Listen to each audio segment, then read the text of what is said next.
They smash. I'll just call it my beat. What? My beat? My beat is pretty good. Yes, lowercase, all lowercase. The old way of doing business slows everyone down. With Paycom, employees enter and manage their own HR data in one easy-to-use software. Visit paycom.com for a free demo. NerdWallet just dropped the 2021 Best of Awards. And with the best financial products in one list, I'm checking my goals off one by one. Like finding an online financial advisor that works as hard as I do. Bigger house built on a foundation of dirty know-how? I checked the list. The best credit card for cashback on cat food? I checked the list. I don't know. I know something you would. Check NerdWallet's Best of Awards list. 2021 shortcut to your money goals, all backed by tons of nerdy research. For all your money questions, turn to the nerds. You got fish? Is there any like other hints? What? Brad. I'm sorry.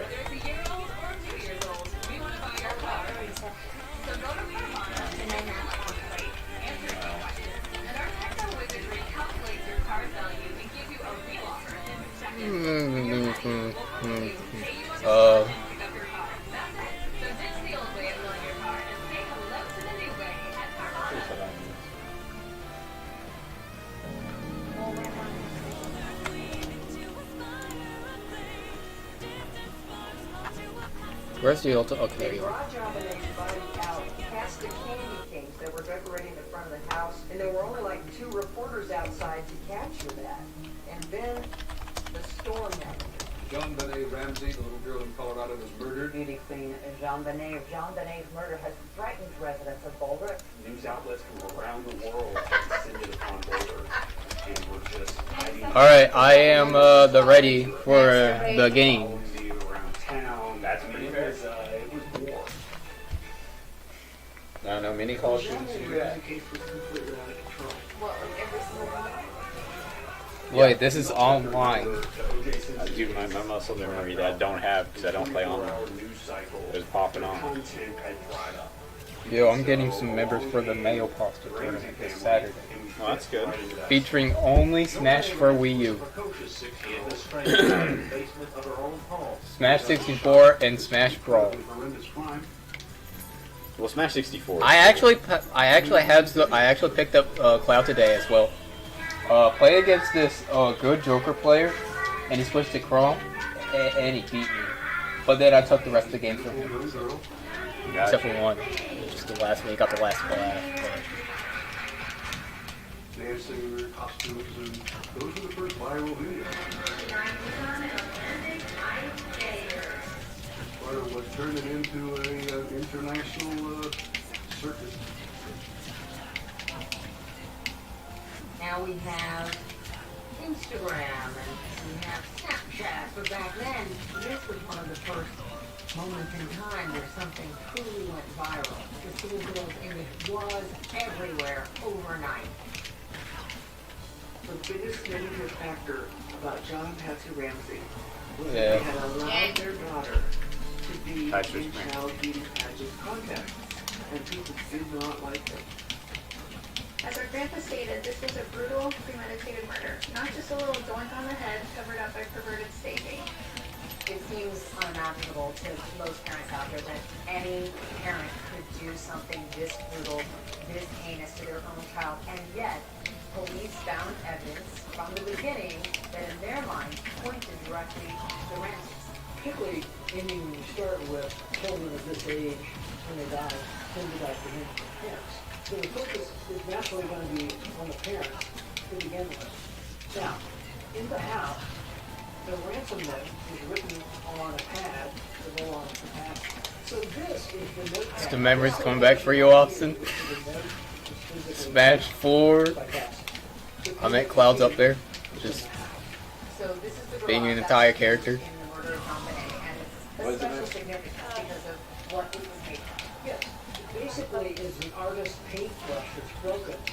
And You survived that? it actually came from Patsy's Dang, art. Fox busted. And there were even fibers on the backside of the duct tape that had been on Away from Germany's me. mouth Stupid from Fox. Patsy's clothing. And that was Character. very, very important. But there are problems because It works every single time. they're there anyway. The police are thinking, well, maybe this is just a cover-up, that the Ramseys harmed their child some way, then panicked, and tried to create basically a kidnapping scenario. Patsy and John should have been taken to the police station immediately for separate interviews, for examination of their body for defensive wounds, for collection of their clothing. That never happened. At this point, they haven't been That was good. What did you do? Not surprisingly, they're Just still very brief. got up. Oh, I thought you did another. I thought you did an attack. A couple of days No. after we find his You daughter got lemon. I was Bob's like, did he location, mash? we speak with Was he John mashing? But this is not a formal interrogation. My father, myself, we all marched into that. Yeah, I really have a bad habit of being too quick with the draw on regular get-ups. Like, really bad, way too quick. Where is my video? I'm trying to not do that. I can just go to Discord, I guess, and find the video so I can look at chat and the process so we can interact with chat. Doctors said she was too medicated and unable to get out of bed. The police were faced with lawyers and wealthy friends, people in the community who told the police, please take them down, they're breathing, what's the matter with you? Though the police had spoken to the Ramseys, what they really wanted to do was formally interrogate them. The police are thinking, we gotta talk to those parents, and we gotta talk to them right now before they start getting their story straight together. Your lawyers advised you then not to submit to police questions. Why not? Because didn't you want to tell them everything? But I don't recall what our lawyers told us that time. He said, Maybe they'll hold one of them or something. can't you hear? We can't go out. Cassie was his dad. There's Cassie was something I can do about the doggies. We were perfectly willing and anxious to work with the police to find the killer. We had a higher priority at that point, and that was to bury our daughter. The family is flying the body back to Atlanta for burial. On New Year's Eve, Jean Benet was laid to rest just outside of Atlanta, Georgia. This service is in loving memory. John Benet, Patricia Ramsey. We flew back to Atlanta to bury Jean Benet. Atlanta being our home.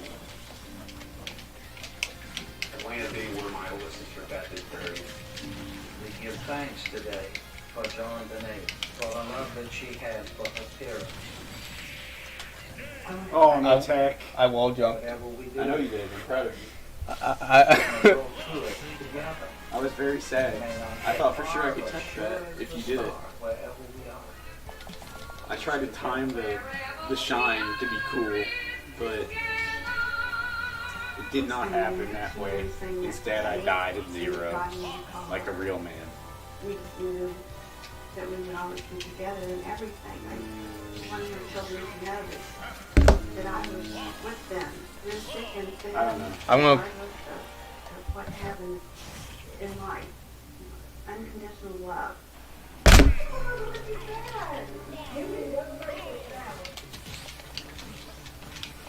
Every murder case that I've ever done, the parents are so grief-stricken, but they sometimes make a nuisance out of themselves at the police department.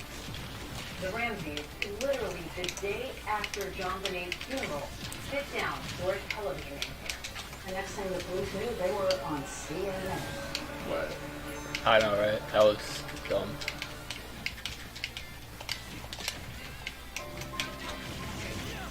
Think you're managing your moderate to severe ulcerative colitis or Crohn's disease? I do. But even when I was there, I never knew what my symptoms would keep us apart. So I talked to my doctor where Humira is for people who still have UC or Crohn's symptoms after trying other medications. And Humira helps people achieve remission that can last, and that you can experience few or no symptoms. Humira can lower your ability to fight infections, serious and sometimes fatal infections, including tuberculosis, cancers, including lymphoma, heart blood, liver, and nervous system problems, serious allergic reactions, and new evolution in heart failure. Tell your doctor to be veterinary for certain fungal infections or chronic infections, hepatitis B, or contact infections, or flu-like symptoms or disorders. Don't start Humira if you have an infection. ask a gastroenterologist about Humira. With Humira, Hey, No, don't tell me. I already know. no, not that. Hey, you wanna watch some ordinary gamers react to Cloud Nut in a massage parlor in Final Fantasy VII? You want? I'm good. Honestly, I'm pretty good. Pretty satisfied with not having watched that. Like, I'm absolutely satisfied with not, and it's the point where I don't want to. Many people found the Ramsey's behavior peculiar, suspicious, weird. Give me a second. Let me pull up chat. Oh boy, can't be saved. Can't be staged. Can't be staged. Why can't I wave that? It was not working. I don't know.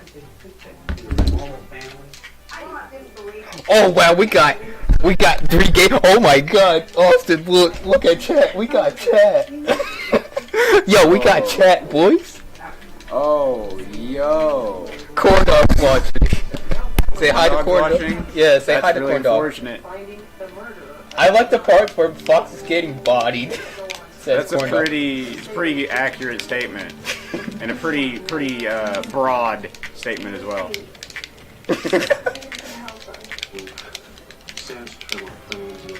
Oh, now I'm getting bodied. This tragedy has touched not just ourselves, and our friends. As a mother, my heart went out to this couple. If I were a resident, By the way, hello Corn Dog, hello Picky Swabby. How are you doing on this fine day of Grubby Monday? your baby.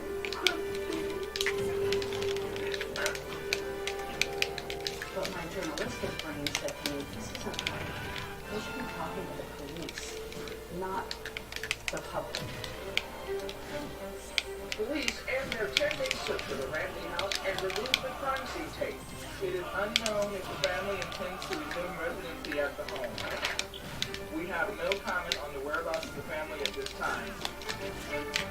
Starting from the beginning of this case, we the media. Okay, I'm. This is I like the part where chat gets ignored. Oof. For the most part, the police were very high definition. They didn't. This is just a video game, and we play video games. So, welcome to welcome to gaming channel. Corn Dog, I have no idea who you are, but welcome to the stream. I've never met this corn dog. Yeah, who is this Corn Dog? Who do you think he plays? Definitely not DDD at all. Probably Palutena, honestly. Probably Mario, to be honest. Nah, Palu seems more up his style. Yeah. I'm a cancer survivor of stage 4 cancer. When you're standing on the brink of death with a terminal illness, your priorities suddenly line up. Everything is totally insignificant. I love your children.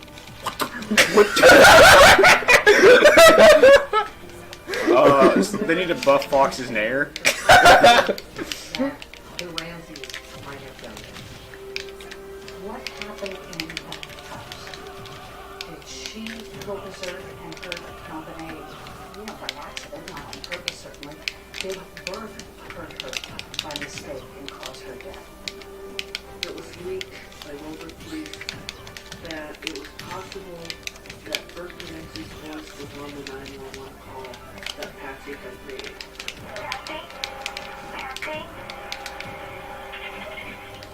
The 911 operator believed she heard why you no press B? voice at the end I of was the 911 playing call. it safe. Patsy Ramsey If only I could get microphone. Wait, idea time. Okay, I'll face that way. And then You got I it? heard 2 people No. talking. So her. Oh, is your microphone? Mic in. I can. There, it's on my lap now. So now we get the epic GameCube knockoff GameCube controller sounds. Yeah, dude. Nice. I like. By the way, say hi to chat, Mr. Brad. hello chat. How was your day? You're talking to a Pickle Swab. Pickle Swab. How are you doing, Pickle Swab? It's snowing up here, so that's pretty cool. But yeah, I don't really get to see the sun much. Melee player shaking my head. I'm good. I'm also good. Hi, Cobra Dog. Hi. I made Sonic. I also only play online. You should all play my Sonic online. Your Sonic sounds sick. It is. I believe you. Austin, are you picking up Fox? Wait, who said that? It was a conversation between Corndog and Pickle, Piggies? I don't know how to pronounce it. Is that like an actual viewer that we don't know? Pickle Swab. Yeah. You never heard of him? No. He seems new. Seems a new Ultimate player in RC. Are you? Is this the case, Pickle Swab? The Secret Service and the FBI also concluded that Hill was Stop. Stop, Fox. No. I think we're getting way too much. Got him. Sad. Oh, I don't know if I should have died there or not. Mr. Brad, are you picking up Fox? Perhaps. I don't know. And it's important to remember that the Boulder police never considered Burke a suspect. They suspected the parents. Do I die? Okay. No We don't die. We doing just fine. Oh my god. Stop. Stop falling me out. Stop. Would you get up in the line and slaughter your child? Yes. Yes, I would. Thank you, Katie. See, that's what just happened. You got up in the middle of the night and slaughtered your child. Yes, I do. Because the killer has never. I made DDD and live across the hall. Why? Really? That's crazy. The parents have been told so. That's all. Where is Hall? I don't know what you're talking about.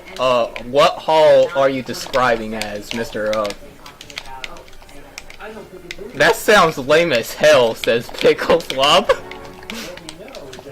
Oh, come on. Damn. You know tech? Hey, Ken, I'm a melee player. Ken, I blame you. I blame you for making me die there. Just so you know. It's fine. I blame Logan for everything all the time anyway. Oh, wait. Sorry, Corn, whoever that is. Who is this, Corn Dog? Probably do bad. What? I accidentally did the, what is it, dash walk? Is that what it's called? Yeah, I accidentally dash walked instead of dash attacking. Well, that was not a trait I wanted. Why don't you play a hype character like Sonic, dude? I told you this. Corn Dog. Here, I'll have chat right here. I don't want to read what Logan says. Yeah, dude. I can't decide because I like ZSS's. You know, I'm pretty darn safe, and I kind of blow you up. But I don't really like her. I'm a run around and try super hard not to get hit the entire game. Cause I'm not as awesome as you, Corn Dog. Says Yep. Corn Dog replies with the ever so evident. True. I am the best player in Tri-Cities that is known as Mayo. Okay. That is fair. Yes. No one can dare challenge me in that aspect. What if like Buzz changes their tag to like Mayo? What if then I'll just change my tag to Mayo 2, and then I'll say that I am the best player named Mayo 2. I think an app would help if I had more education, knowledge, and information. I'm best to set up for my future. Whoa, you did that immediate, bro. Yeah, dude. Make my life Yep, easier. destroyed. That'd be amazing. Well, you did it again. You absolute man. Why are you kidding me, dude? Ooh.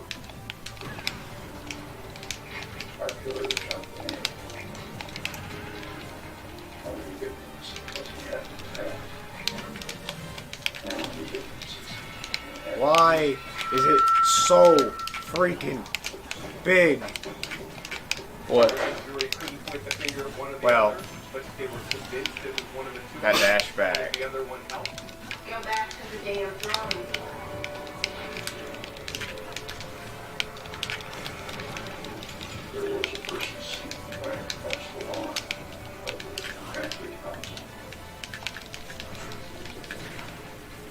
Who dedicated this a part of his life to finding John. Why? You know, press B again. I wasn't aware that would make sense actually. He just said, Yeah, I have a it name. would have killed me. To write it down. Lou took all of the information that he had and developed a database. 3 generations of my family has been involved working on the John Benet Ramsey case. First officer arrived at 5:55. Wow, that's fast. I know, that's really fast. Lou Smith's family believes that all but one I wanted person on that to- list We're in Oh. everything to solve the John Benet Ramsey case.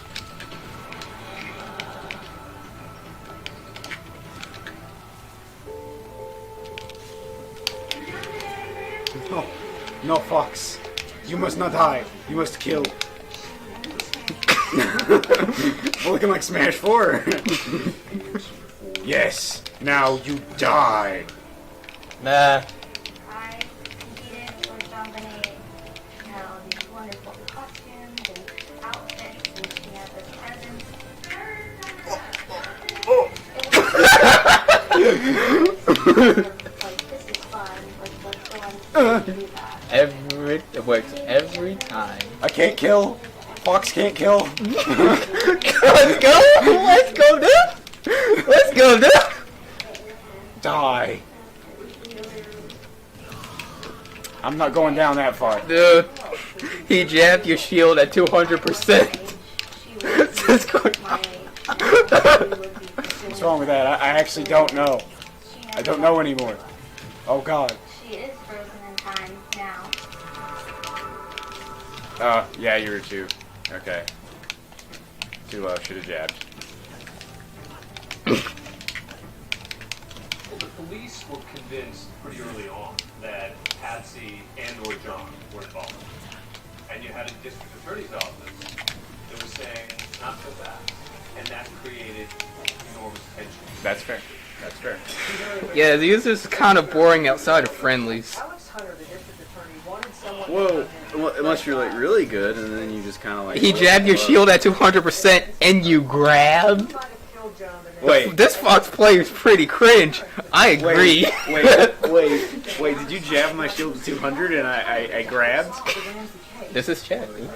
You're right. I forget. I have up smash. Yo, you want to see a really high character? No. Play a character. No. All right. Well, you want to hear the good thing? Dash attack spin dash. From what I've heard, at least. I don't know. That could very easily be wrong. This is a very good set so far. Something in his mind, when he spent the arraignment, he was not letting go. Lou Smith was my father. He was just known as, detective that Oh. solved cases. Oh my. When he got to a murder scene, he spent time Fine. dictating everything Fine. himself. I'll play lame Where also. the sun was All right, outside, Sonic. I get what the it. weather conditions were like, what the neighboring houses looked like. My grandfather was a detective on one of the biggest unsolved murders in our generation. Prior to this case, Lou Smith had investigated over 200 homicide cases that led to arrests and convictions. Lou dedicated a big part of his life to finding No. I wanted fastball neutral air dodge. He started his investigation. Not like everybody else. down dodge. It seemed as though the parents were probably involved in it. I thought it would be a fairly easy case. I thought it would be a slam dunk. And I even remember talking to my daughter, I kind of joked with her, saying that, if somebody did get in the house, it must have been Santa Claus coming down the chimney. It was within a couple of days after my dad started on the investigation. He had a chance to review pictures, the evidence, that he was already saying, I think that they need to look the other way. He was already noting in his journal that he felt that they needed to look at an intruder. Lou came up with the intruder theory. You can't think about that theory without associating it with Lou Smith. The first thing that stood out to him was an open window in the basement. There was a suitcase propped up against it. That's fair. Taken by the Boulder Police Department's conclusion that no one could get in that basement window, he began to say maybe somebody did get into that house. I'll show you how easily it can be done. So what did Lou That was a very solid play. Look, I shine spiked him. camera rolling to prove? That was also a very Welcome to the mind games. What? Are you kidding me, dude? See, you thought you were winning. I just didn't want to. I just didn't want to try yet. But some say that the idea of somebody going I forgot. I'm Sonic. I can't do that. I gotta play Lane. If I'm not playing Lane, I'm not playing Sonic. That's how this works. There are cobwebs in the window, which could support going with this window. The big question is, could you have gotten through this window, this small window, without disturbing this cobweb? I think the answer to that is maybe. But the other important point is, how soon was this picture taken after John Bonet was killed? You didn't air dodge that. Oh, you air dodged before, didn't you? Replicate webs. Suka bread, more like Suka bad. Yo, who said that? Pickle Swab. Oh, Swab, Pickle Swab said that? Yeah. Alright, you're popping off. Pickle Swab, I've never met you before, but you're high key a genius. Four people watching this. That's pretty pog right there, dude. 4 people. That one. I've never seen that level of success in my life. I think the most success I've seen compared to that is when my mom told me that I was okay that one time.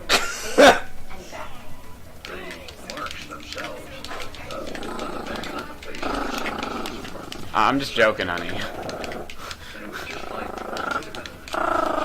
Oh.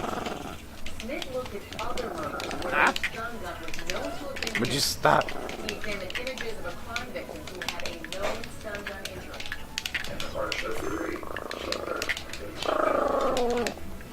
He also looked into an experiment performed using stun guns on pigs. These marks were also the same as the marks found on John Bonet.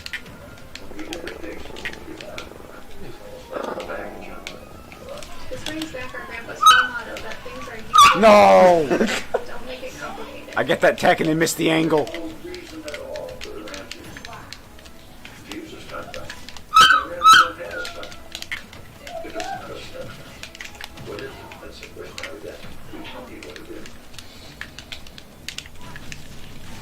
Oh no, SDI. SDI no save. Until Will Smith started to stand up and point out things that everybody else from the Bowler TV. Oh my Let's god. go, gamer. Yep, you exploited Fox's recovery. I'm very proud of you. We need to look at this again. It actually is plausible. And in his view of it, it's actually the most likely Oh no, I thought you were land on the platform.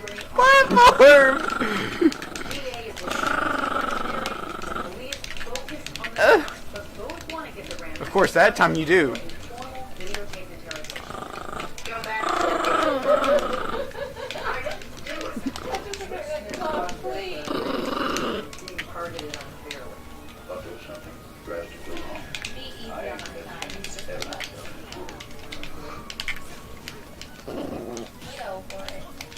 He has to. He's gonna get big, like 5 times bigger than him. In like a month. They'll still be scared of him though. Well, he's already 2 times bigger than him. Rolex, Cartier, Tiffany, and hundreds more. Tech. I'm pretty sure. I don't know whether I missed the tech or if that was untechable. We need somebody to go frame by frame and look at the color sparks and then calculate the likelihood that the color sparks were actually correct, because they're not always correct in this game. Yeah.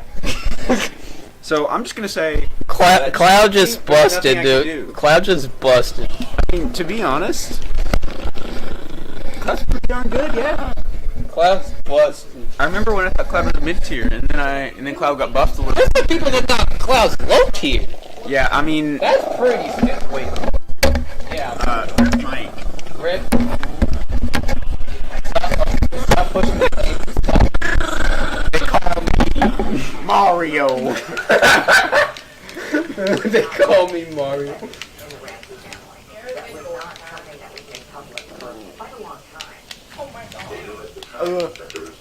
No, I buffered that.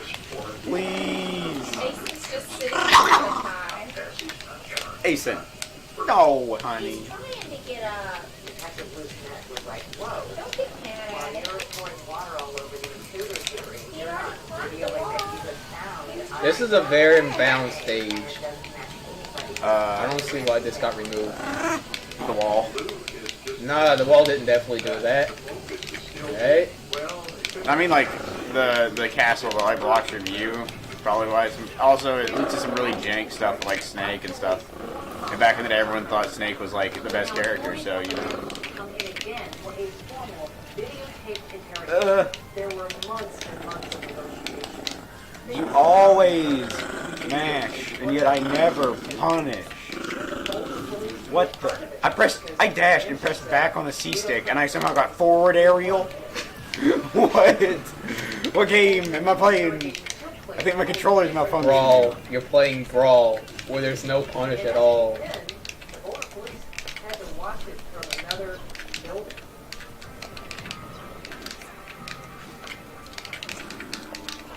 So when he finally took down the police for a videotaped interrogation. Oh, that was a brilliant. Year and a half after John Rennee's run. Today is Wednesday, June 24th, 1998. Fisher Ramsey. Yeah, there was not anything I could do there. Fun. Slants are hype and fun. Slants are hype and fun. Who is spreading such baloney? Corn dog. Corn dog. He just No, wants this. pickle swallow. Oh dang. Alright, I'll read the chat. Cloud isn't as hype as Sonic. Cloud isn't as hype as Sonic. That's Corn Dog. Yeah, that's true. Yo, That's it's Castle fact. Siege. Pog. Yes, Castle Siege is pretty pog. It should be illegal in tournaments. I agree completely. Did Corn say that? I know that he wants Pickle to say Swab that. said it should be illegal in tournaments. Corn Dog says, I agree completely. Slants are hyped and fun. Fun for everyone. There's no reason to dislike this stage. And now we're on town. Shut up, DDD player. Imagine being able to turn around special. Couldn't be me. Imagine actually having melee in this game.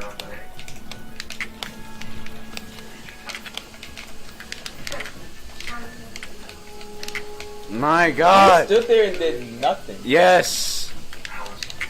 I did not own my child. And you have a thing She said it was impossible that we had this relentless, like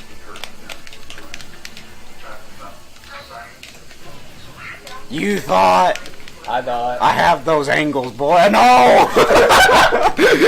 Got him. Did it.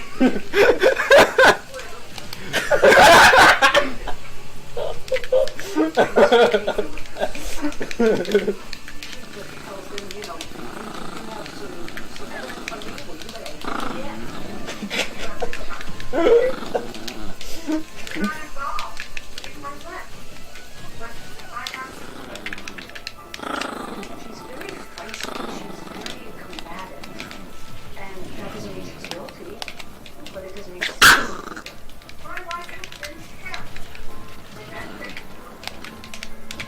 Oh. What? So lame. Video game.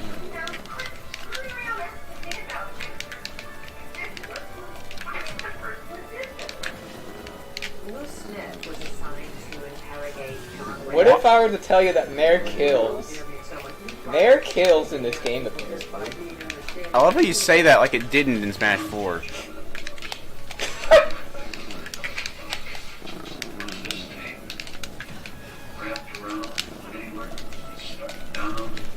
Oh my God.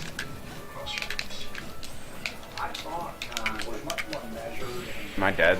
I'm dead. Is there a way to clip on YouTube? I don't think there technically is, but I have the VOD. Like YouTube just saves the streams as videos, and they're on YouTube forever. So you can just go back onto the video, and you can just clip it anytime you want instead of just doing it within a month. They're on YouTube forever. That's the only thing I prefer YouTube over Twitch is that it just keeps stuff on there. Sorry, Corn Dog, about the clip that Gotta work on my Combo game, baby. Austin with the gotta work on the combo game. I also gotta work on the combo game. Shut up, Cloud. Hey, come on. I gotta push the A button. Ace. That's it? That's pretty intense, honestly. Yeah. I thought there was something drastically wrong, and that there was a gross injustice in this case. I had seen evidence of an intruder in the house that night. Bruce Smith thought that the Ramseys were being targeted unfairly. He didn't believe the police were listening to him. How? Focus on the Ramseys that he is resigning from the case, saying the case tells me John and Patsy Ramsey did not kill their daughter. He wrote a letter to Alice Hunter, telling her that he couldn't be a part of the persecution of these people, is how he termed it. He wrote, I intend to stand with his family and somehow help them through this and find the killer of their daughter. My dad may have resigned from the district attorney. Jeez. He walked in John May's shoes, and he owed it to her, he felt, to continue his investigation. No, there was supposed to be a dash up smash. One thing Lucid thought to do. Video game. You even jumped. You jumped before the upbeat. You son of a bitch. No.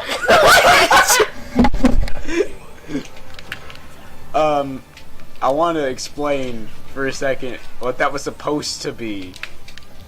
That was supposed to be I ran in and shielded, not what just happened. You're really mashing that.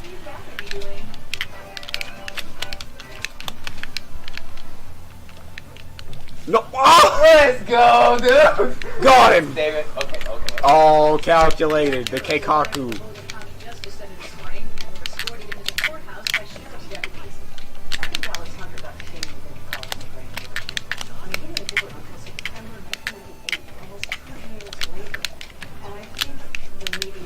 Remember our Evo 2020 Grand Finals? Went with that one time. Oh my god, three I'm of us were so playing. bad at parrying that move. And I don't know why.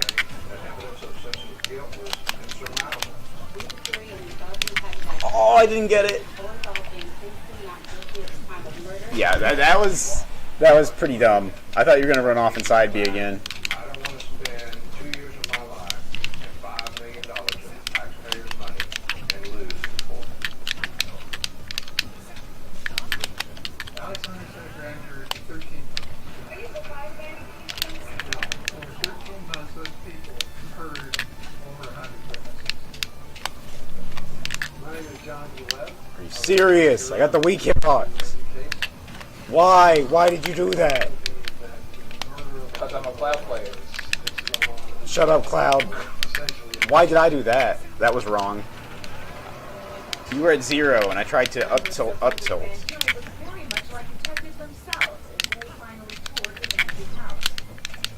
a crime scene perspective, it's very disturbing how she was found.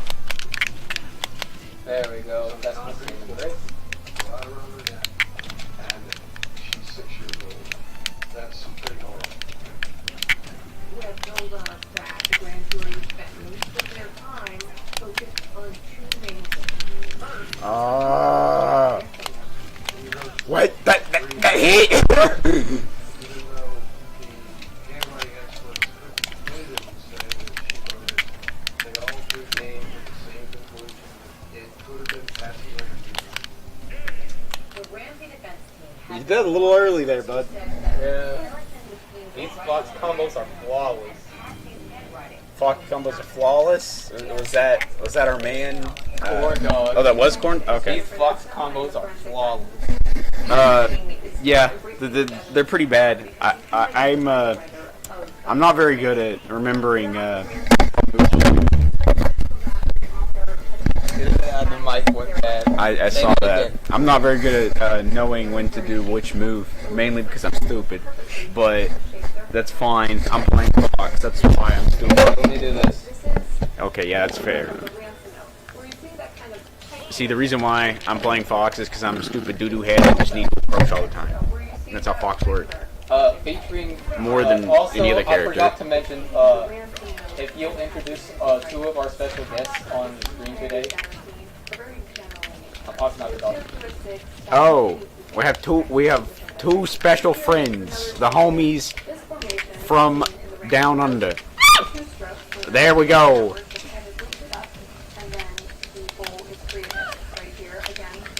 Offering their commentary.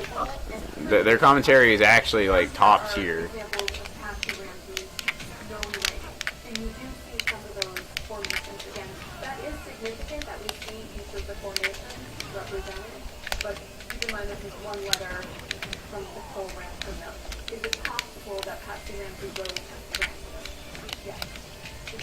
No! That was buffered for a year!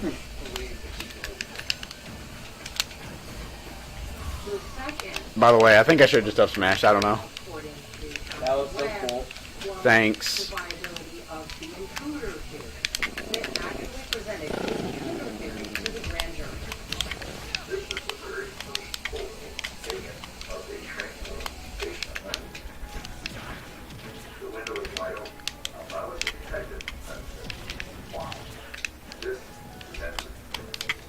But the grand jury wasn't buying the intruder theory because of those cobwebs in the window. The intruder theory didn't make sense to the grand jury. The Boulder police had photographed cobwebs. So for someone to get through a small opening like that and not consider a cobweb would be remarkable. Yeah, that is Fox of all time. Not decide guilty or innocent the way a regular jury does. The grand jury is only there to decide whether or not there is probable cause to charge the suspect with a crime. What the? We were troubled by to what level of confidence do we need to have to vote to indict. And it's the preponderance of the evidence, which means greater than 50%. And soon after that, we voted to indict. Both Patsy and John are accused of permitting a child to get reasonably placed in a situation which posed a threat of injury to the child's life or health. Oh Jesus! I wasn't scared. Oh, that freaking shield poked. That shouldn't be able to do that. The apprehension of the person. These two things together make it clear that the grand jury couldn't point the finger at one or the other, but that they were convinced it was one of the two of them, and that the other one helped. In 7 news at 5. There is high anticipation in Boulder right now for a Ramsey decision, and you're about to hear an announcement from Boulder DA Alice Hunter. I and my prosecution task force believe we do not have sufficient evidence to warrant the filing of charges against anyone who has been investigated at this time. I was shocked. Yeah, that has so much. Yeah. I mean, it's a smash attack, so shit. You want to say the chat? I'm very bad at the video game. It's actually kind of disgraceful. I'm bad too. He is, but I'm worse. Yeah, I'm really struggling to capture double jump. Is one thing that I'm noticing. Whenever you double jump at a disadvantage. Yeah. That's why Lee Smith continued investigating even after he resigned from the case. Lee Smith called me cold, and I said to him, I've been praying for somebody to call and one to listen. Well, I believe the prayer of my guilty.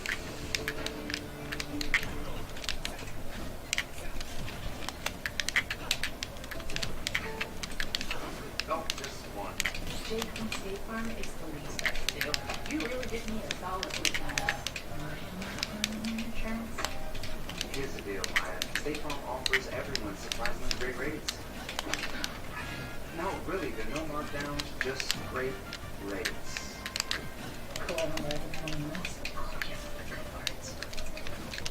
You want the real deal? Like a good neighbor? State Farm is there.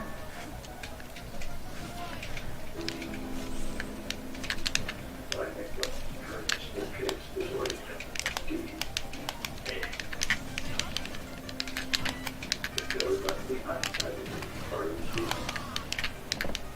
Over nearly 13 You years, are. he took all of the information that he had on this case and developed a database. In this particular murder, he thought that DNA would solve the case. But Lou Smith couldn't have imagined the advances in DNA that were to come. Advances that would lead to a number of big surprises in the case. What was developed in the thing like touch DNA? So if this touch this picture affects the table, I've now left skin cells on both locations. In theory, that could be scraped, and they could match that up to my DNA. In 2008, the then district attorney for Boulder, Mary Lacey, decided to do a new round of DNA testing on John Benet's pajama leggings. More than a decade later, the items were retested and they found something new. Remember, the previous analysis had already found DNA from an unknown He was. under That's John so. Benet's fingernail. I was just like, okay. Now, this new touch DNA, uncovered DNA from at least one unknown male, maybe two, on her leggings as well. That's a big thing. That's a pretty clear indication that somebody else was there. You've got DNA now in 3 places on John Benet's body that doesn't match anybody in the Ramsey family. Anybody, and nobody knows who it is. And so I think that's what drove the district attorney to make a comment that she's basically not going to put the family any longer. The news broke here at the district attorney's office with this incredible letter to John Benet's father. DA Mary Lacey wrote John Ramsey, "We do not consider your immediate family, including you, your wife Patsy, and your son Kurt, to be under any suspicion in the commission of this crime." John Ramsey appeared on a local newspaper. We're certainly grateful for an acknowledgement that we are innocent. This wasn't murder, which of course we've always maintained. Somewhere, somehow, there may be a match for that DNA. Then you got the killer.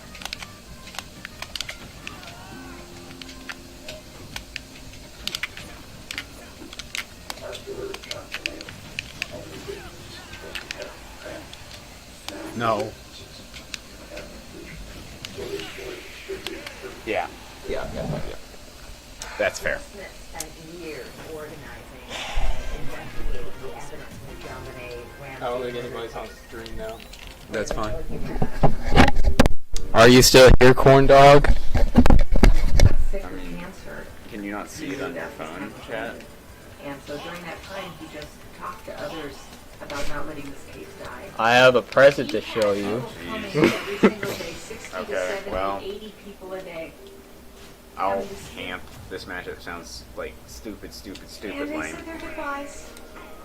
Look at this. And This is during the that matchup. He would still talk about the case. I remember about the last 3 days he had slipped into a coma, and the conversations would become one way, where I don't know if you can hear me or not.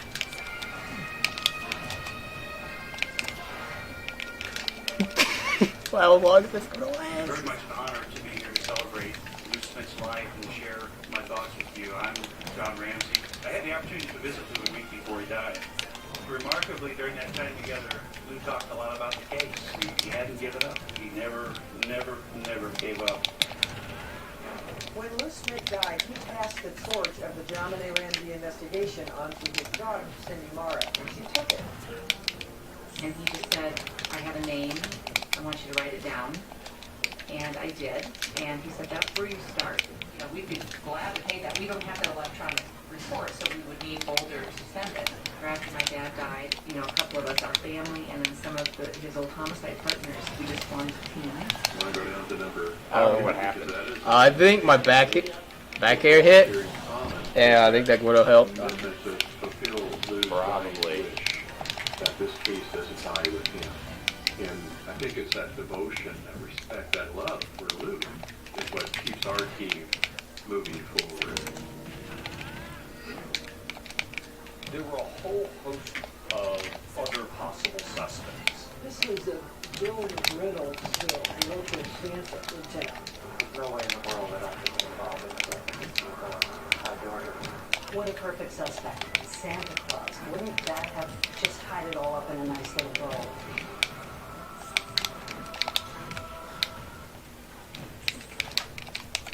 This is Jenna. Her HS story wasn't exactly a picnic. Her symptoms were painful and embarrassing. But one day, Jenna had enough and asked her dermatologist about Humira, the first and only FDA-approved treatment for moderate to severe hidradenitis suppurativa. In about 12 weeks, Jenna's HS story took a turn. Half her wounds were gone, and there was less odor and leakage. Jenna was on the move. Humira can lower your ability to fight infections, including tuberculosis. Serious, sometimes fatal infections and cancers, including lymphoma, had happened, as had blood, liver, and nervous system problems, serious allergic reactions, and more worsening heart failure. Before treatment, get tested for TB. Tell your doctor if you've been to areas where certain fungal infections are common, and if you've had TB, hepatitis B, are prone to infections, or have flu-like symptoms or sores. Don't start Humira if you have an infection. With Humira, Jenna's new chapter continues. If you can't afford your medicine, AbbVie may be able to help.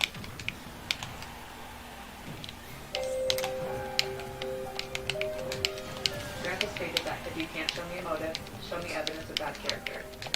If you can't show me evidence of bad character, show me evidence. He had condensed everything he knew about every person of interest into a spreadsheet. The team that his family created is confident that the killer's name is on that spreadsheet. So what do we know about the person suspected of killing John Benet Ramsey? The DA says the genetic profile from the DNA belongs to a tomato. I heard it belongs to Mayo. I'm like, what? Suspects, ranging from Yeah, that's what they known said. criminals to friends of the I own something? RAD investigators looked beyond. I own a building? In fact, there was some speculation into potential involvement by two local men, correct? Here you have Gary Oliver. He was a homeless man who hung out at a church just a block and a half from the Ramsey's home. And he confessed that he killed John Benet Ramsey. In fact, he called a friend right after she was killed, crying, sobbing, saying he just killed a little girl. They couldn't look at him. But eventually eliminated him because there was absolutely no connection between he and the Ramseys. And his DNA, they used that to eliminate him. This is a Bill McReynolds, the local Santa in town. I was the Santa Claus for 3 years at their party, and I always liked the Ramsey party. So I called Patsy. Okay, non-existent chat. We'll be right back Apparently John with more games coming to you. Bill was coming to their house to see John Benet. I think everybody thought that was a little weird. His DNA didn't match. He's out of the picture. And then this is someone who actually gets brought up quite a bit. This is Michael Helgoff. And this was high on Lou Smith's list. Michael Helgoff was an interesting character. Can I say to him, I've been praying for somebody to call at one list. Mike said he wanted to show himself to get it over with, and that's one thing. And then he said that him and a partner were going to make 50 or 60,000 Christmas. He wanted to crack a human skull. Michael Helgoff evidently committed suicide the day after the Boulder District Attorney threatened that, hey, we're going to find you. The list of suspects narrows. Soon there will be no one on the list but you. So he committed suicide after authorities said they were narrowing their list. He had a stun gun, and he had high-tech boots. Correct. Stun gun is a bit odd for people to have. High-tech boots, very common thing for people to have. But the real clincher would be DNA didn't match, and he has no connection to the Ramsey family. So he was ruled out. And he was ruled out. And then Brad, who could forget John Mark Carr, who made quite the headline.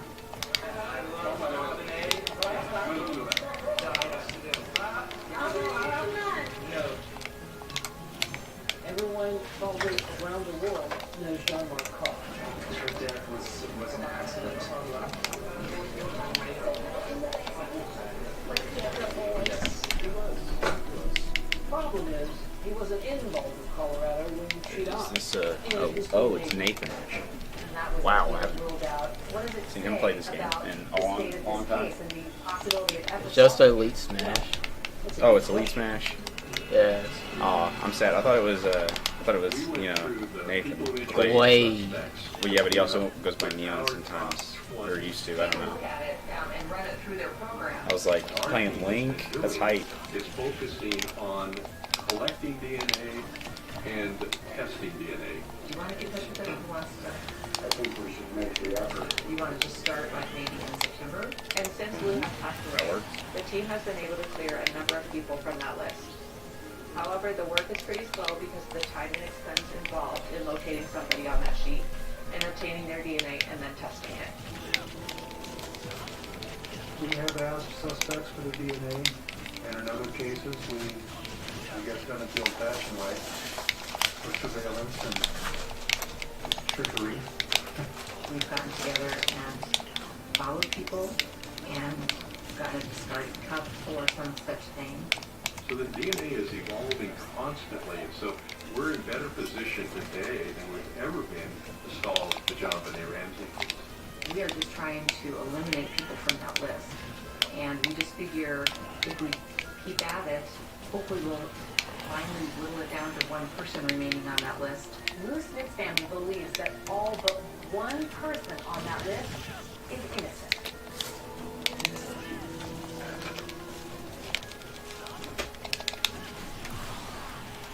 Yeah, I mean, the thing is, people like Geico because it's just easy. Fun, for example. You've got car insurance here and home insurance here. Why not? Put them together. Save even more. Geico.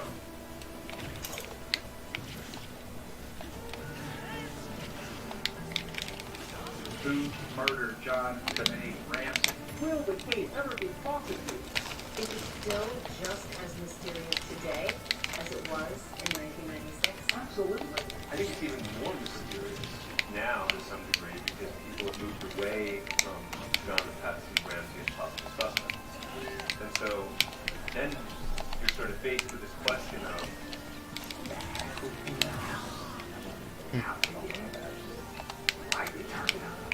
and to some degree that makes it even more fascinating. There was a person seen across the lawn of the Ramsey house. In September, we met with the Boulder DA's office and PD. And what we presented was a confidential list of our top 20 people of interest. You want to play more games? A list of the 8 people of interest Right that now. our team has eliminated through DNA analysis. For right now. We just don't feel at this point that they are actively. Well, I didn't say rematch. I don't The want to Boulder rematch. Police Department says the Ramsey case is an active, ongoing investigation, but they have never publicly commented. on Rage quit. Rage quit. This team is The low tier god combo. We're nowhere near as good as he is at doing it, though. You see how fast he does it? Took you like 10 seconds, bro. But we're not going to stop investigating. We're just not going He JV4s that menu in 2 milliseconds. Get that up. Low tier god combo. The case took its toll on the whole Ramsey family emotionally and financially. I'm choking a hot man. John Ramsey would lose his job and spend millions on private investigators. By the way, where are your Joy-Cons? They're in my room. I was playing Scott Pilgrim in my room. Oh, That's- gotcha. Like whenever I'm playing games other than Smash, I just get them out. Well, I know that. And how could they have believed otherwise? Because that's what they were told. You know, even if we have a conviction. We're gonna play NES because I want to play NES. And this person's in prison, there's going to be 5–10% of the population that still thinks we're guilty. My dad certainly suffered a tremendous amount, but I think he's focused on life today and enjoying life with his family and grandkids and married. He died from cancer in 2006. He's buried in Marietta, Georgia, next to John Benet. In my mind, she's still a 6-year-old little girl. That's how I remember her. Every once in a while, I'll see a little child from behind, a little blonde-headed, ponytail girl, about 6 years old, that catches me for a second because it looks like John Benet. The family has now lost the will to fight and the will to find the killer. We work on this daily. get body. That's a thing, apparently. You know, I could have done something. I could have just delayed it and would have been fine. Well, yeah. And I was like, no, I'm gonna be dumb. I could have changed the angle as well. The only way to do that is to find out who did it. Well, I think it's really important for people to understand that this case can be solved. There's a narrative out there that this is an unsolved homicide, and that we just have to accept that as fact. And that is not the truth. Leverage the evidence, follow the facts, and we will find this killer. I used to give people my trust, and it was theirs to lose. Everybody carries a burden. You struggle with loss, heartbreak, but everybody has to recognize there could be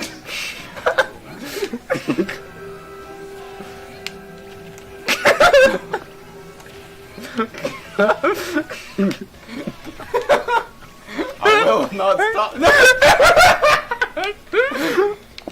Somebody clip that. I'll clip it.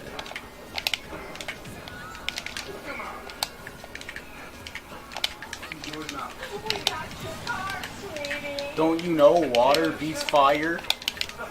Trying to use PK Fire For like Fountain of Dreams.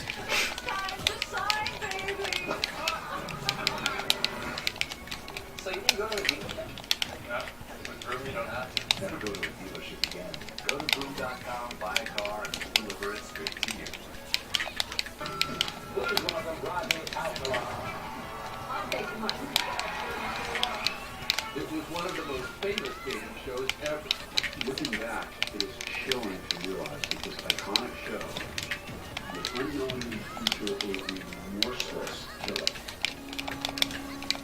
The horror story begins. I remember wanting to jump out. The so-called dating game killer is one of the country's most notorious criminals, but one most people have never heard of. Okay? He had sociopathic personality. He had no shame.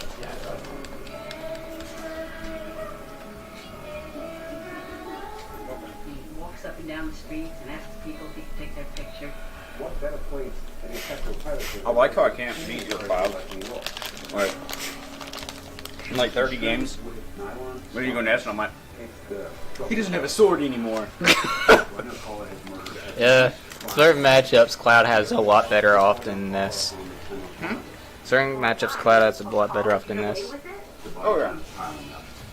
He goes on the hunt for more victims, and there's absolutely Why did they like me on my disc? Our discs. I don't know.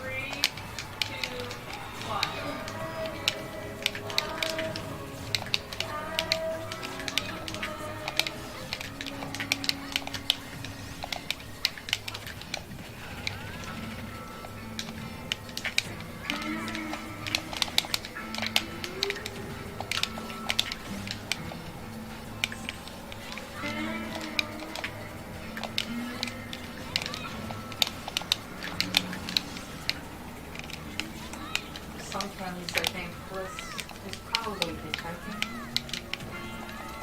Probably looking to get away somewhere. I missed it. He just Disappointment. for By yourself, you could have been in the gas station filling up, and you give me a lift. But somewhere along the lines, I think he was giving you a ride. I don't think he had any indication what it was about that. Chris was very trusting. So, that was your downfall.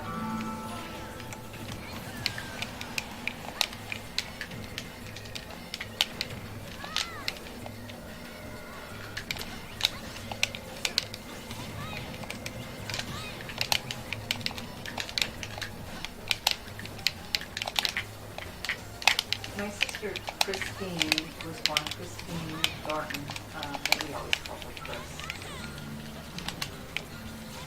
She was 11 years older than me. Chris was tall. She was 5'10", dark hair, dark eyes. Just, a beautiful person inside and out. In the summer of '77, Chris was just 27 years old. Chris was from San Antonio. She was pregnant at the time. Christine was a free spirit. She kind of went where the wind blew. She met up with her boyfriend and, had this crazy idea of going to Montana, Japan for gold. And it's my understanding that they were in southwest Wyoming and had an argument ensued between the two of them, and he left her pregnant and alone, and I believe that's the last time anybody ever sees that. In the summer of '78, I decided to go down to San Antonio and do some investigating of my own. I actually tried to find a boyfriend, but did not have a good address for him. The San Antonio police refused to take a missing persons report on her because she was an adult. I believe throughout all the years that Christine was missing, I think Kathy was always looking for a way to open up that door of where she is. In '82, this herder out in Oh, that was actually close. Who's ever back here landed there was the one. I was like, I thought that mine landed. I was like, yes. I thought yours landed too for like 3 Yeah, you were too strokes. high. Her bones were also bones of the infant. There wasn't any identification, and so it remained cold for many years. I remember the one tidbit of how to play this game. Investigators never imagined Don't jump. the bones would be You absolute nerd. Don't jump. Don't jump. Yeah. And this photograph, discovered by police, revealed a heartbroken family to their loved one. This is the home's only a smile shared by a tragic list of young women and girls who trusted charming strangers. Only to discover a dark secret began back in the fall of 1968. So 68 was Flower Power, Free Living. It was quite a period. Well, this might not go so well. That was buffered from a year. Martin Luther King, Robert F. Kennedy have been assassinated. Andy Warhol was shot dead. And there have been urban uprisings. Being a police officer. Damn it! Damn it! Damn it! Damn it! Get shine spiked, you moron. You thought I was just gonna SG? Commented on by some of the leading vocalists of the day. Got him. During his wire in 1965 when he needed destruction. With Bob Dylan, of course, too. Hard Rain to the Fall.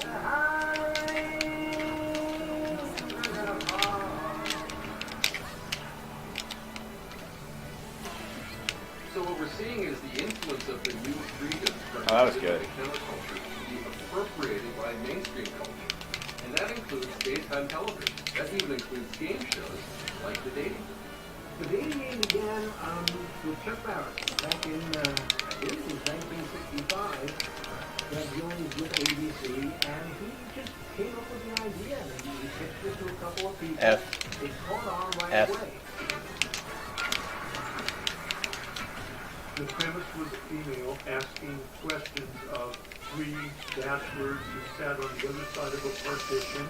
She wasn't able to Yeah, see them. in the chat. She picked one for a date, and then she met the guy that she had picked, and they were awarded a date. Looking back, it is chilling to realize that this iconic show, celebrating love and romance, will unknowingly feature a remorseless killer. That's my favorite thing in this game. California is a mecca for anyone looking to reinvent him or herself. Accidental rolls after landing. They're all partying at some of the hotels. What a beautiful mechanic that I don't remember how to prevent myself from having. Just let go of R after a hand. But I'm sure. Her father was a music industry executive, had a mother and a sister and a brother, and they were living there because their house is on fire, and they were staying there temporarily. And the car pulled up alongside of her. They call me Fox McCloud. Man who says, "Oh, it's okay. I'm not a stranger. I know your friends." Mango. And she thought, well, maybe I'll get in the car. Well, fortunately, good citizen. Looks at this. They call me Shrek. Sketchy website I I bought this don't tunnel know. from stole all my info. Ooh. Have you looked on the bright side? Discover never will be responsible for unauthorized purchases on your card. That's my turtle. Fraud protection. Discover something brighter.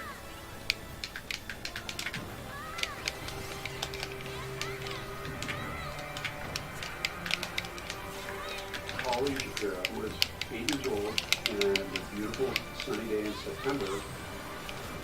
And this adorable little girl would skip to school each morning, carefree, loving, wearing her little white Mary Janes. And then the horror story of Tally begins. I remember the morning was nice and warm because I wore this dress that my nanny had crocheted for me. And the car pulls up alongside of her, and the man leans out and says, I have a pretty cool picture I'd like to show you. And No. he had asked my nanny to ride to school. And I told him I didn't talk to strangers. And he pulled up alongside of her a little further, kept trolling her. And that's when he told me he knew my parents. And I really didn't want to get in the car, but I was raised to respect my elders. I got in the car, that's when he asked what time my school started, and then that's when I realized that we had plenty of time, and he was going to swing by and show me a poster.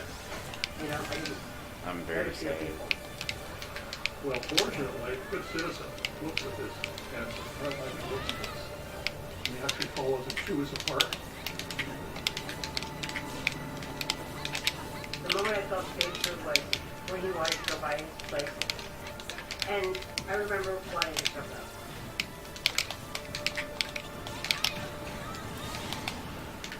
Yep.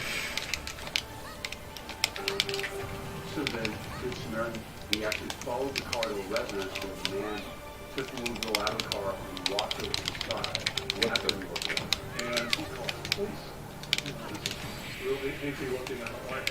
That was actually an Austin trick. You ought to check it out. Austin would just spam down to that ledge and he accumulate like 50 damage from it, and then you would just F-tilt at the end of it. So I was trying to so instead of that force match, I was trying to F-tilt, and it would have been a lot quicker. Dang.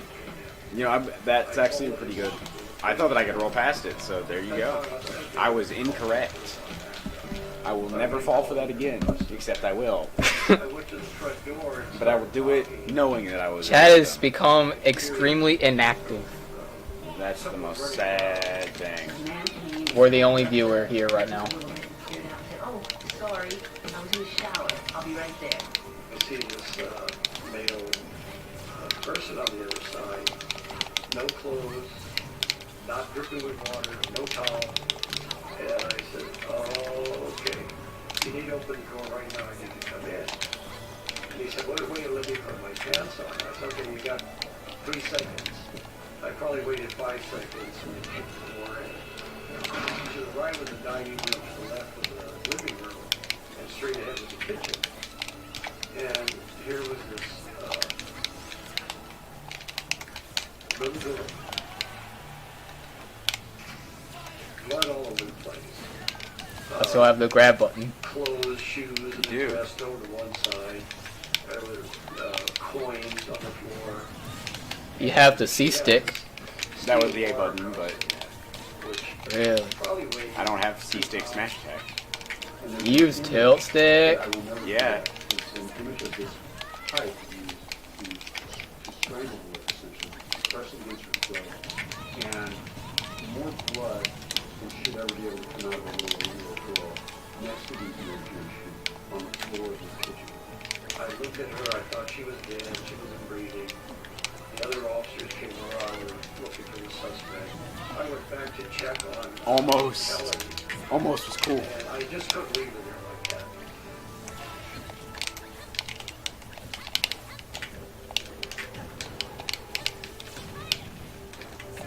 The officer had a sort of a life or death decision. Chase this man out the back and catch him or render life-saving aid. Hello, other person in chat. How are you today?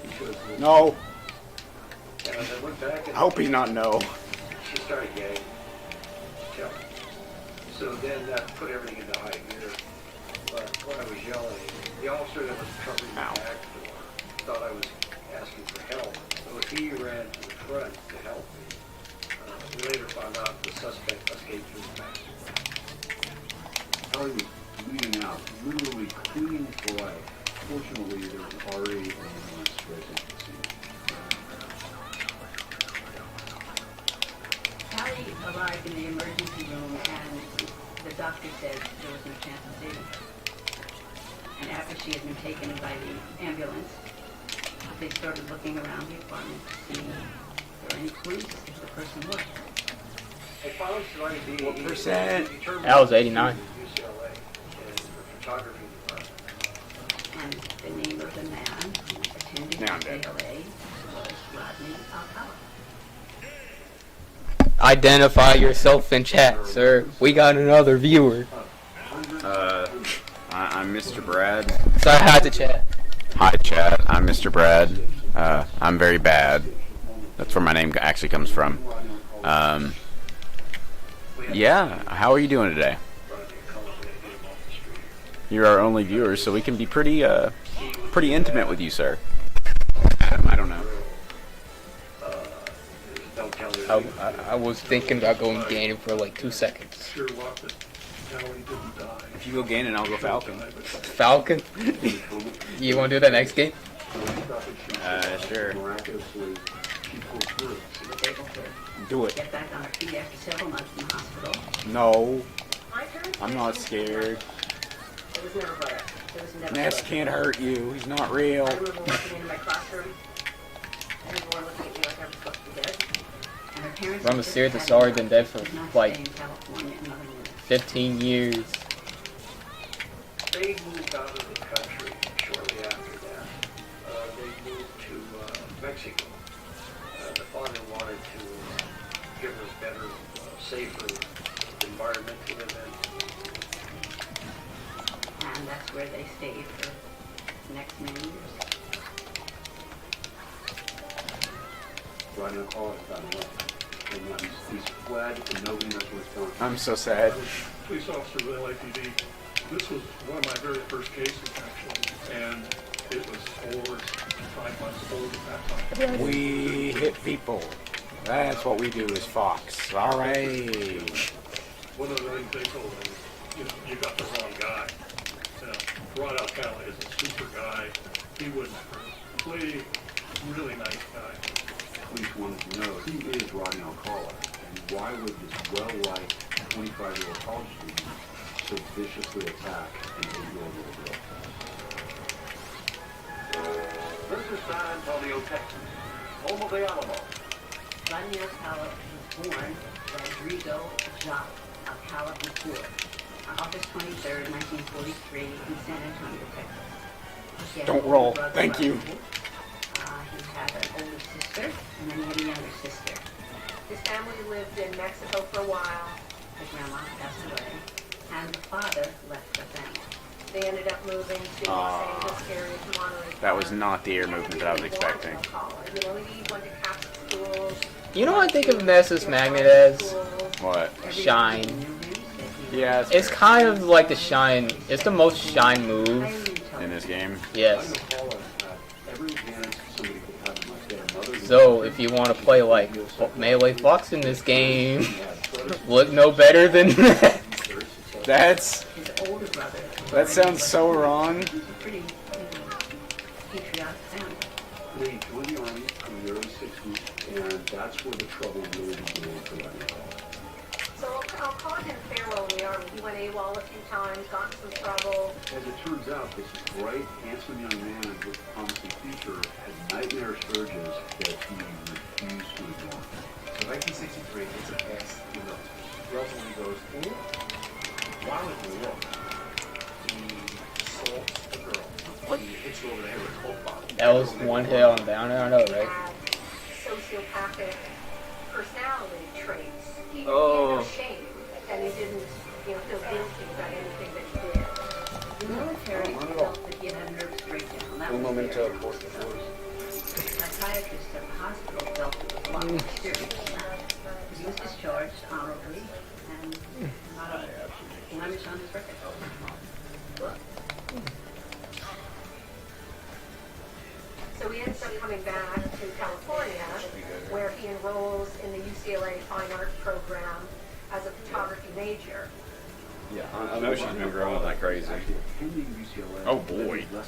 Yes, I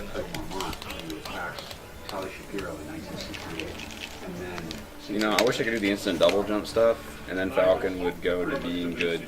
You know what I need to do as Ganon, which I'm already doing? And that's that. There.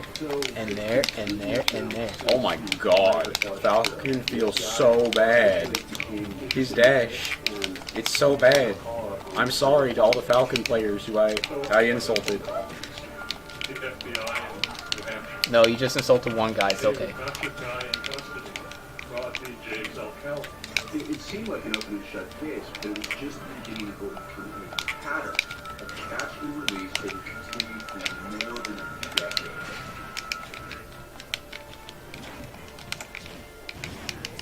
Imagine. Antioxidant goodness in every bottle of Palm Wonderful makes it a potent weapon against free radicals. Your antioxidant superpowers emitted, protecting you from unforeseen foes. And Palm is super wonderfully delicious. So close, yet so far. The antioxidant superpower.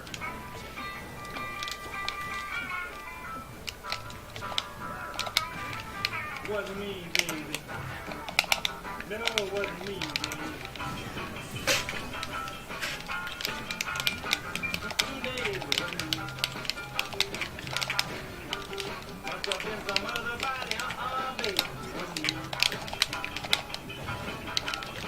Free 2-hour grocery delivery included with Prime. While the FBI is on the hunt for Rodney Paula, he's actually living on the East Coast under his assumed name, John Burger. So in 1968, John Berger walked into NYU and applies to their School of the Arts. So there he was, in New York, a fugitive, now for 3 years. What better place to be a sexual predator than go to a feeding frenzy like New York?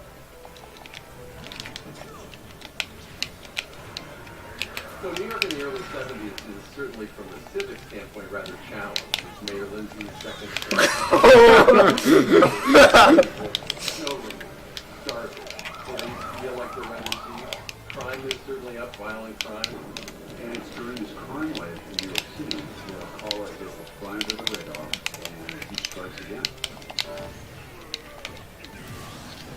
That was the most pog DI of all time. Catholic family, very well respected in the neighborhood, very happy childhood. The Hail Mary knee. With long, beautiful Irish hair and Irish eyes, big smile, very friendly and funny.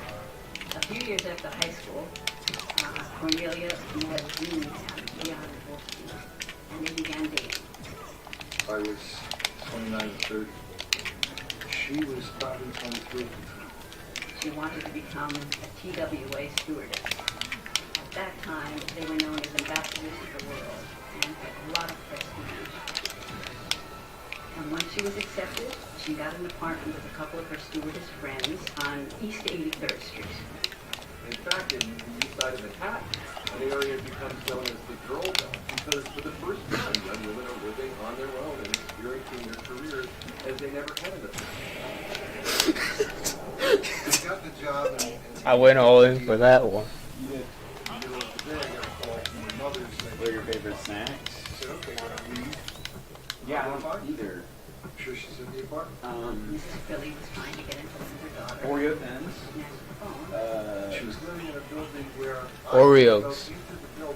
without a key. That checks Oreo thins. I knocked on the door. Because I saw Oreo thins and Oreos in the... That's when I called the cops. And they came over. I was at the front door when they broke in the back window. I opened the door. They told me to shoot it. She's down on the floor for New York apartment. I don't know. Honestly, I really don't. I'm gonna try. Yeah. I'm gonna try some of this weird chick. Trying to get back into her again. I went over to the morgue. I'm just playing around with characters right now. I don't know who I want to play. Same with me in Melee. So, I'm going to draw back to the beginning. New York City has this real constant for no services. It was 6,000 very things.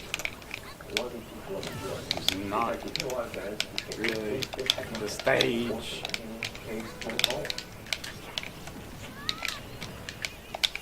Well, still enrolled as a student at NYU, Rodney Alcala, aka John Berger, actually spent his summers as a counselor at an arts camp in New Hampshire.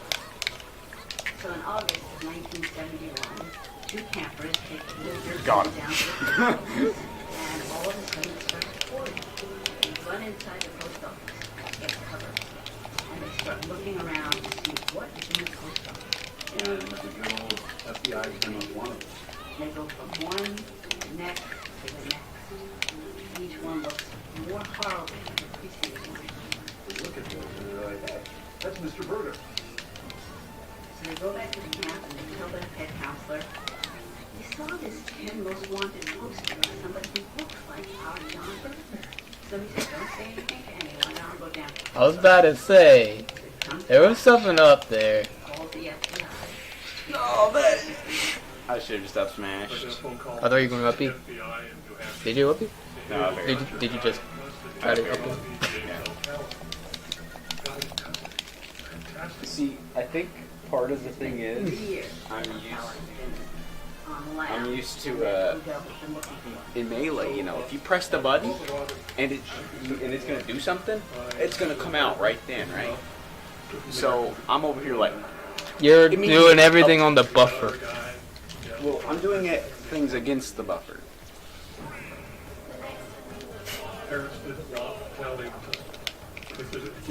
What? So I think the big fear was, oh my God, you know, will Yeah, well. Colin get away with it? And what's dangerous is he's a sociopath because there's conspiracy.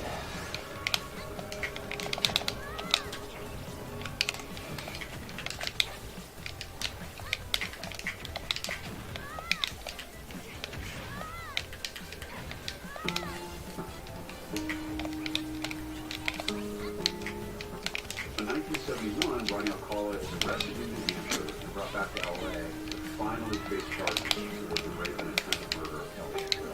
He was very low-key, kind of came off a bit introverted, but I could see his mind function. I did not think of that. I forgot that shield breaks happen. And stayed a step or two or three ahead. For him, it was all kind of check.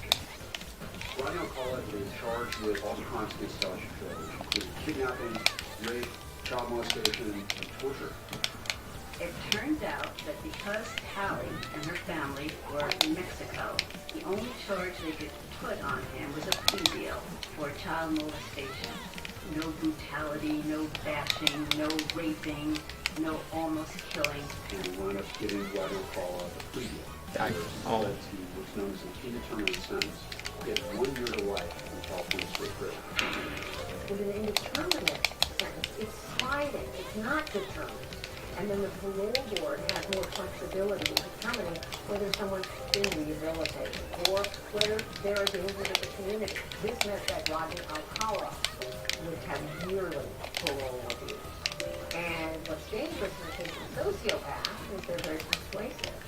And he's getting therapy in prison, and we believe that he has shown enough progress that in 34 months, the California parole board would release Rodney Alcala back into the world. Not even 3 years. Good behavior, they said. Model prisoner, they said. And he was out on the streets again. The heartbreaking part of this is that they could have kept it, but in those days, that was an era where they believed so strongly in the power of therapy. So when it comes to fixing psychopaths, it doesn't work. So Alcala is the luckiest man in the world. He's out on parole, and he's having the best time. He's photographing people, and he one day decides to take a ride, and he starts trolling. True to form, 2 months later, Rodney Alcala is caught smoking marijuana on the cliffs of Sunset Beach in Huntington Beach with a 13-year-old girl.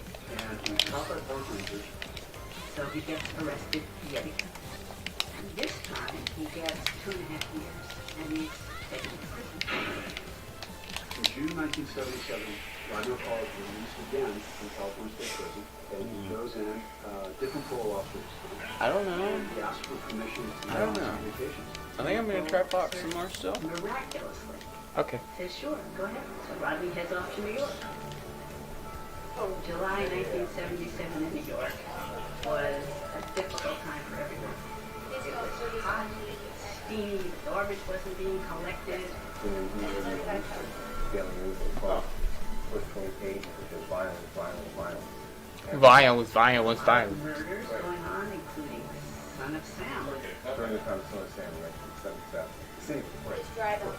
Lunatic running around, shooting men and women in cars. Police in New York are on special alert tonight for a psychopathic killer who called himself Son of Sam. His favorite targets? Young white women with long dark hair.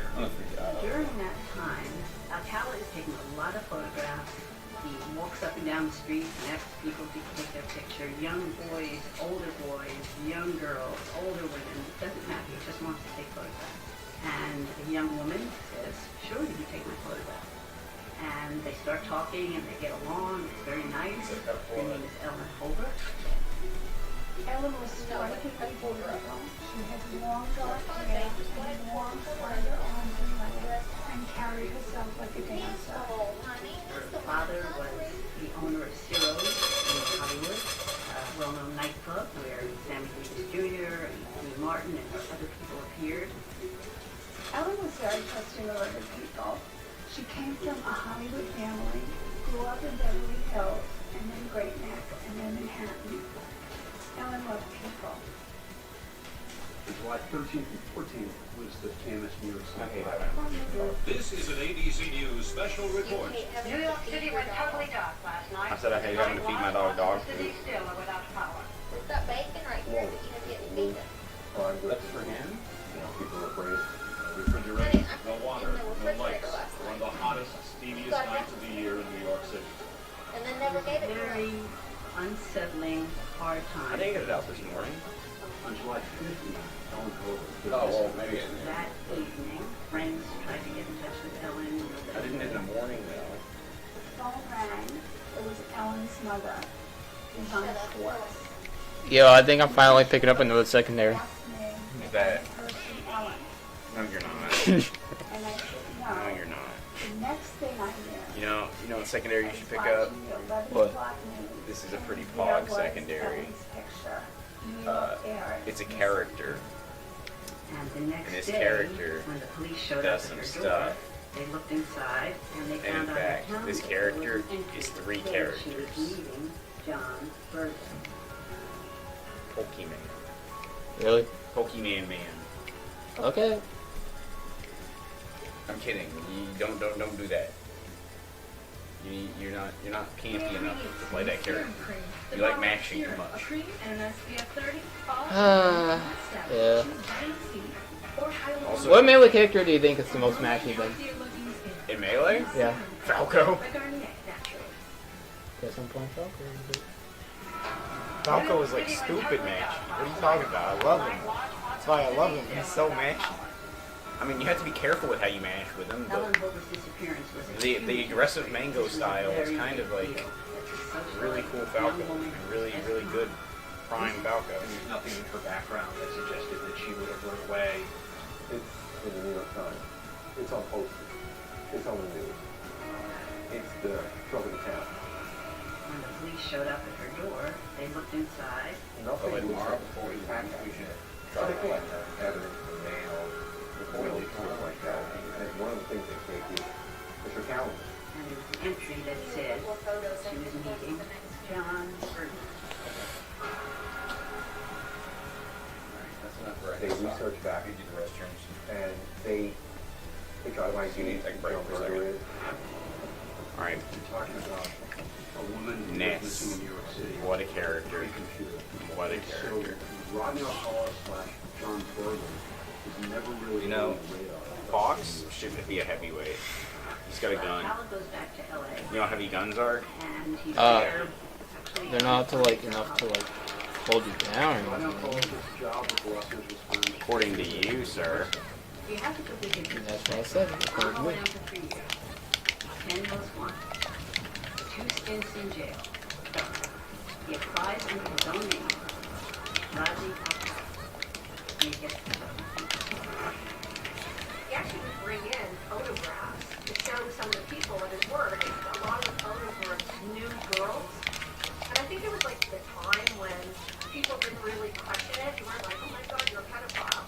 But instead they were like, oh, he's just kind of strange. He was very artsy. So 5 months after, I'll call it, return to LA, the FBI is actually able to connect the dots between Rodney Alcala and Oh my God, bringing it out that and Ellen Over's calendar. So Rodney Alcala was eventually questioned by the FBI in relation to the disappearance of Ellen Over, and he admitted being with her. Where did you meet Ellen on the 15th? Remember when you made Lucina? Dark times. They had a lovely time, and that was it. Never saw her again. Oh, I had that. That was so free. At that point, they still had not found the body. Other than him admitting to the crime, saying, I told her, there wasn't enough. How dare you? I want to win. This is Global Prairie and Lost Tower Town.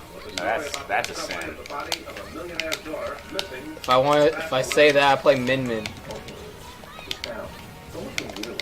Yeah.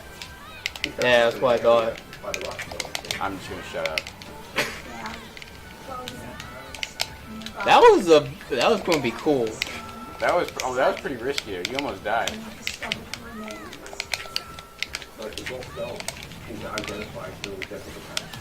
That was the syrup combo that I was talking about earlier. Yeah, the best nest combo. I guess, yeah. 1970s was considered serial killer center. You have the Hillside Strange, the Night Stalker, 2 freeway killers. You have the Bedroom Basher. Also, you have Ted Bundy and John Wayne That- Gacy killing people in Chicago. That was cool. 1977 to 1978. Very unfortunate and pretty easy to do, probably. That We're talking that was Fox actually recovery. There's no DNA. There's no That was one thing that I know is that Fox's recovery is kind of doo-doo. around with their GPS in their pocket. All of these things. featuring your good old pal Ness. You should have not yo-yo me at ledge. Why'd you say that? Because it's not nice. It's very. But what if I want to kill you at the ledge? See, if you're wanting to kill people, you probably go to therapy. It's really not good. But what if I want to kill people in this game? Jill and I were very close to each other growing up. We were often mistaken as twins. Jill had a very true story about her. Bruce was very sad when she left New York. I was very scared for her. She was so young, at 19 years old. So, November 10th, 1977, I called home and was crying in the background. We lose a home. Oh. And that's all I was saying. Jill Barkham was found off Franklin Canyon Road, and it was down the street from Marlon Brando's home at the time. She was found bent over, half naked. Her I head am was so beaten. surprised that didn't break. Yeah. I was surprised that almost resulted in a break. Her face was unrecognizable. Her brother said that she couldn't even recognize his sister. It was so mutilated. Everybody terrors. The day that Jill's body arrived. It wasn't just murder, it wasn't just rape, it was brutal, it was sadistic. And nobody could understand why this was happening to her. They thought perhaps this could be the work of the Hillside Stranglers because that's what the Hillside Stranglers did. Strangled women and left them on the side of the road. And it complicated this investigation because Jill Barkham had a friend What? when she got out to LA that was actually abducted and murdered by the Hillside Stranglers. In the end, the police were unable to link the murder of Jill Barkham to the Hillside Strangler, and the case just went cold. That meant the string of murders of young girls and women continued. Jill Barkham was 27 years old. She was absolutely broken. She was a nurse. Who was from Los Angeles. She worked out at the Centinela Hospital and just recently moved to Malibu. Every morning she would pick up another nurse and they would drive to the hospital together to do their shift. And one morning she didn't show up, so the police were called to do a welfare check of her in her home. It was discovered that her window was open and the screen was removed. When the police entered her home, there was blood everywhere. Her body was completely naked and strewn on the floor, kind of posed open. The viciousness and sadism involved in her murder is so disturbing, so profound. There was a handprint that was found on the brass bedding, but there was no one to match the palm All right. tattoo. I want to do a first to 3, And the and third then I'm person who is done found for the night. dead. First to 3. Yeah, best of 5. was Charlotte Okay, I'll Lamb. play a game.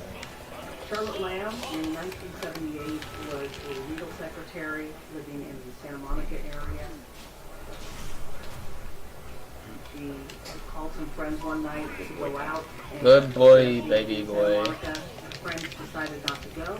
Her body was later found in El Segundo, miles away, in an apartment complex she had no connection to. She's been strangled and she's been brutally raped and murdered. Her arms have been folded behind her back, which made her back arch to expose her breasts. She's been posed. Just very disturbing and incredibly sad. I met with Rodney 5 or 6 times. I administered assessments with regard to his sexual interest. Many times the rapist, killer, antisocial person will pose dead bodies, and they do want law enforcement and other people to see this. And there's a message in that. The message for Rodney is that I am here, you will remember me. So instead of hiding in the shadows, Rodney Alcala is almost fearless and he puts himself out there in perhaps the most public way possible. Rodney going on the dating game is a great example of him being predatory, him being confident, narcissistic. That shield And of course, he wouldn't go on unless he was in it. He always wins. Question number 1 is a successful photographer. You might find him skydiving or motorcycling. Please welcome Rodney Alcala.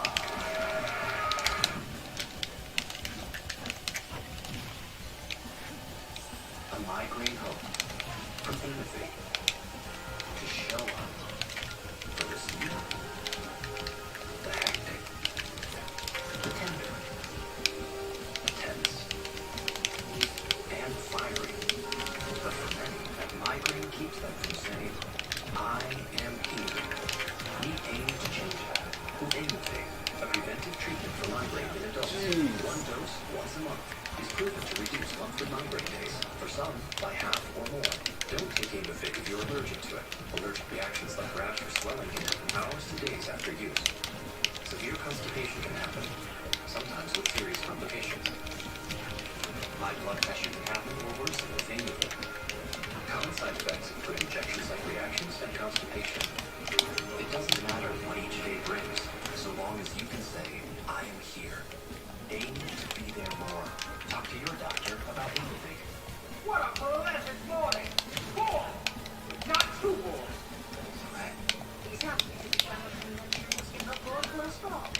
So, I propose why meditating a walk through nature.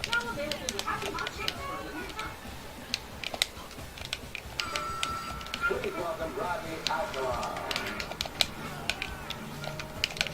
Bachelor number 1. Yes. What's your best time? Night has been really good. In retrospect, it's gotten one of the creepiest moments of the game. That was. He says, I always get my girl. How do I manage to do this? Did you just up the it? Just pineapples? Oh my god, that was. Oh, unfortunate. Yeah, there's one specific spot on Battlefield where a lot of recoveries just do that. That's where I was. Oh my god. Oh. I remember that, but I didn't remember where it Her plan was. was to shoot Alcala. She wanted to avenge her daughter. He was a sadistic killer who deserved death. I thought it was Cloud. So I held down B for 1 minute. It's a pattern of casually released that has continued for more than a decade.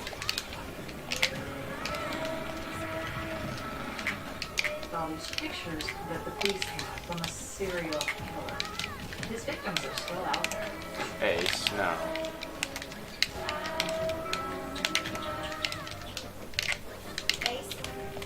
So by 1978, the body count is piling up. Rhino Cola has murdered at least 5 women on 2 coasts and almost murdered a little girl.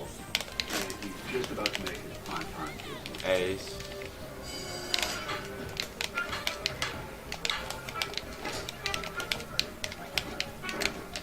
In the 70s, That was actually really good. Thank you, Dan. Well, I haven't spot dodge though, or shield, but still. appeared on, aired in September 1978. The dating game appearance is just a bizarre part of this case. You think that what it reflects is the narcissism. I'm sorry, but I had to go for that shiny. If that worked, you would have died. Really? Well, you wouldn't have died from that, but you would have been in a really, really rough spot. Long black hair. He was just a striking looking person. In terms of putting him on as a contestant, I think on the form I wrote NW, which was my symbol for no way, no darn way, is this guy going to be on the show? Because I noticed that he had a very strange personality. It's like, are you kidding? He's so attractive. Everyone's going to love him. All the women are going to love him. And I said, all right, we'll put him on a show, but it's got to surround him with 2 guys that have personality and that are respectable and decent and fun. Really get it. When I got the job on dating games, Toasters. it's going to be factory run number 2. So you Not to do that. Factory number 1, a little creepy. I noticed that right away. In the green room, he jumps in. He says, I always get my girl. Number 1, when he went home to Carol, we're going to have a great time together, Carol. Immediately did not like this guy. And here we go. Did I pineapple 2 games in a row? Did? Yeah. One of our edicts was to make the show much sexier and much more provocative than the show in the 60s. Everything was sexy in the 70s. So did you mean to spot dodge there, or were you trying shields? Oh, I actually meant to spot dodge. Okay, good. That was. I thought you were spot dodging, but I was. okay. I thought you were going to grab. No, sir. Every time I spot dodge, I think somebody's going to grab. Yeah. Okay.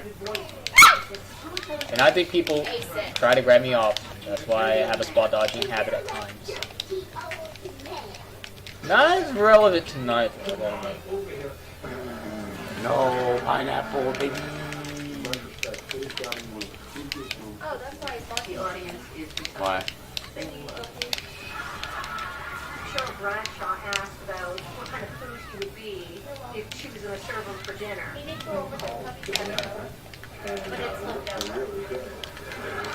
But it's what? Okay. Do you think you can wait, like, probably 2 minutes? It sounds horrible, but at the time, we were looking for raunchy, sexy answers, and that was taken in context now. Oh my God. No. On my opinion, part of his personality disorder, he wants a lot of attention, he believes he should Hi. He's quite right, and he wants the world to know who he is. When it became time for the Bachelorette to choose number 1, number 2, and number 3, he said, well, I like the man with stop big money. Number 1. Your date, the Rodney Alcala. Rodney Alcala. Seemed very excited about seeing him. And when he came around, I would say it was a pretty Kidding me? lukewarm GG's. together. That was dumb. He called the office. You're not wrong. and spoke to Ellen. Okay, non-existent chat. I'm just gonna play all live for a couple games, and I'm gonna get off. Is my fox getting better? Your fox took a game off my nets from the start tonight, so I'd say so. Your combos have always been sick. Sick. My butt, dude.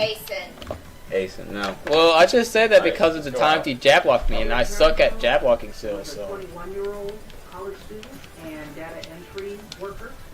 She lives in an apartment by herself. On June 13th, she went to a doctor and came home and was never heard from again. The next day, she never showed up at work. When law enforcement entered her home, she was found in her bedroom. Her body was lying next to the bed, very similar to Charlotte Lamb's, where she was laid on her back, fully naked. She had a pillow up behind her back that propped her breasts up. So this is, again, another avoidable set of killings by this guy that should have stayed in prison. But he didn't even break stride on the continued crimes that he kept committing. My mom's plan was to shoot Alcala.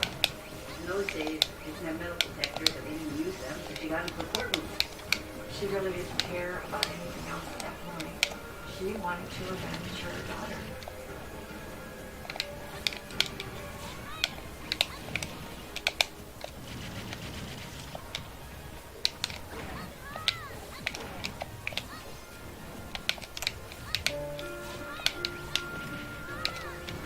In 1979, Rodney was living at his mother's house, where he had a separate entrance, and perhaps he lived there because he didn't have to pay any rent. He had taken a lot of new photos, and he would send these photos to New York and get paid for them. And they would go into pornography magazines. That's what he did.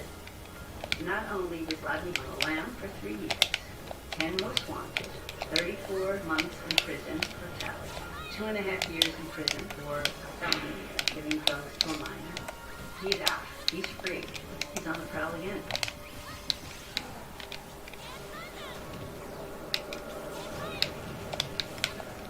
On June 20th, 1979, Rodney Alcala leaves his mother's house and drives to Huntington Beach and starts in a place called Sunset Beach, which is a little bit north on Pacific Coast Highway, and he runs into a 17-year-old girl on roller skates named Lori Woods. I was with my friend Patty, and we decided to go to Sunset Beach. We were approached by Alcala. And he said, "I'm Arthur, and hey, if you could just, skate this way, I'll take some photos." I said, oh, that's okay, I'll just help him out. And there's a series of these photographs that are taken by Rodney Alcala. He was a formally trained photographer, which really played into his method of luring these women and young girls into vulnerable positions. It's my opinion with regard to Rodney that deviant behavior is always preceded by deviant fantasy. The taking the pictures, going around looking for little girls, sizing people up. It's a part of the constellation of the Rodney Alcala killing. The encounter with Lori Woods is very important for two different reasons. Number one, it shows that he's actually down in Huntington Beach that day, which he later denies. And it also shows that he's actively hunting for his next victim. He was asking me all kinds of questions, like where I'm from, my name, my age. He tried really hard to get me in the car. He tried to get me in the car and leave my friend on the beach. He doesn't bite, won't get in his car. He started to drive away, and I did see that he was driving toward Huntington Beach. Huntington Beach in 1979 in June was chock full of kids and sunbathers and rollerbladers and people walking up boardwalks and just having fun. The vibe in Huntington Beach back in the 70s was pretty easygoing. You felt safe. Robin Samsel was a 12-year-old, blonde, blue-eyed, poster child for athleticism and healthy lifestyle. I'm Robin's oldest sister. We are 2 of 4 children, 2 boys and 2 girls. Robin was the baby of the family. Her brothers, sisters, and mother all doted over Robin. She always had a spirit about her. I mean, everybody that met her fell in love with her. Rodney Alcala winds up on the beach talking to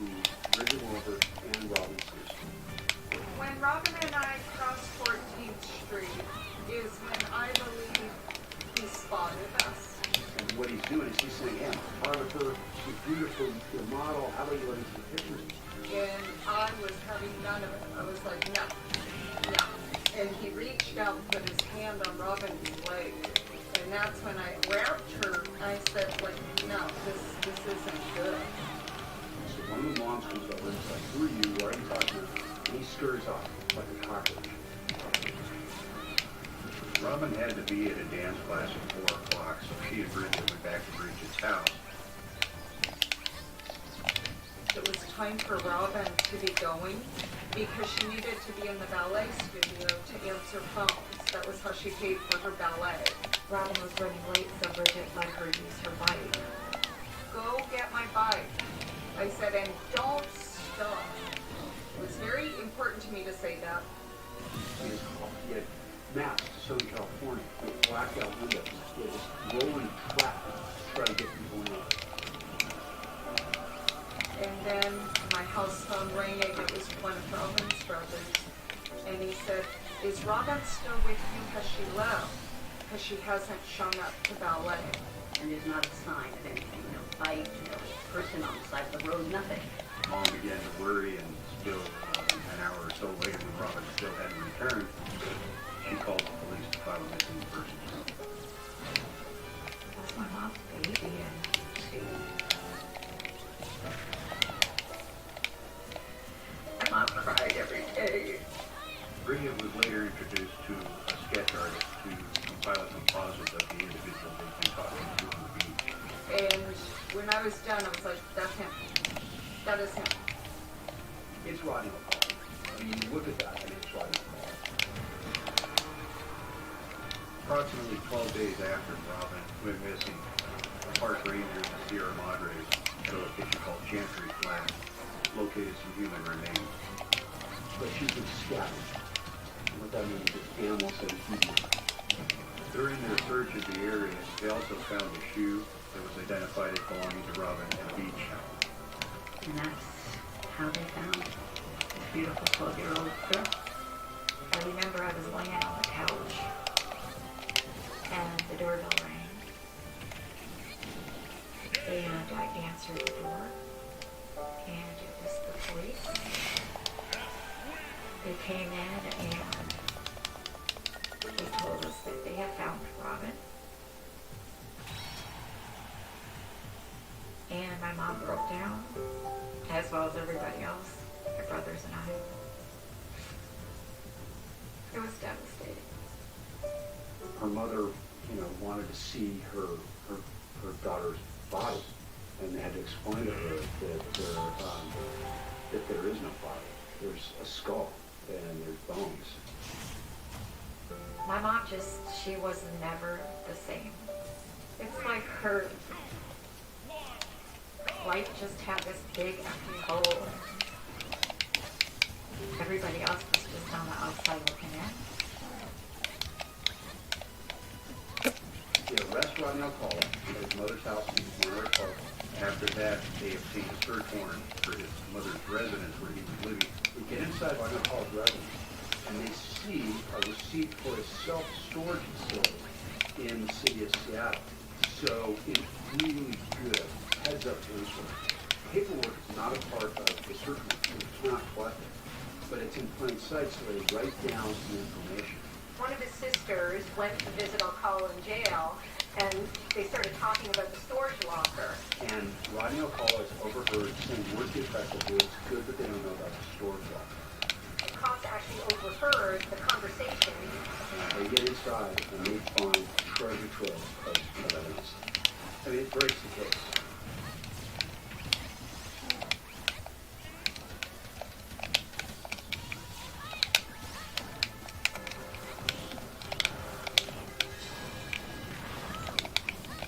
They arrest Rodney Alcala, they bring him to the Huntington Beach, and they interview him.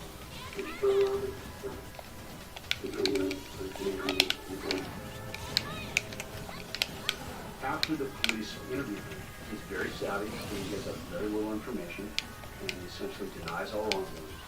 They get up to this storage locker in the city of Seattle.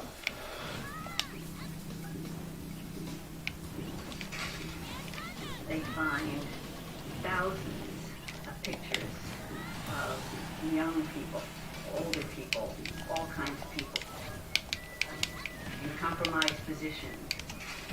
They also find various forms of jewelry, a bunch of different earrings and little keepsakes. Those are trophies. For Rodney, it's his vehicle for power and control. And that's why he keeps things. I remember them asking my mom to the police department and identify some things that they found at a locker in Washington. Two of the earrings found were gold ball earrings. Robin was described as wearing those earrings on the day that she disappeared. In 1980, Rodney Alcala was tried for the murder of Robin Samso. One of the stories that Marion Connolly, Robin's mom, told was that during the 1980 case, she actually showed up with a gun. Her plan was to shoot Alcala. She really didn't care about anything else at that point. She wanted to avenge her daughter. In those days, they didn't have metal detectors, or they didn't use them, so she got into the courtroom. I remember she was very calm. She just kept saying everything's going to be okay. Everything's going to be okay. The trial began, and she had her hand on her purse, and she was ready to kill the man who had murdered her daughter. Keep your foot there, honey. I do remember her telling me that she heard Robin's voice and told her not to do it. That she had changed her mind. On May 8, 1980, the jury on the Robin Samso case deliberated less than 5 hours. Rodney Alcala was convicted and sentenced to death. He was taken to San Quentin, where he was put on death row.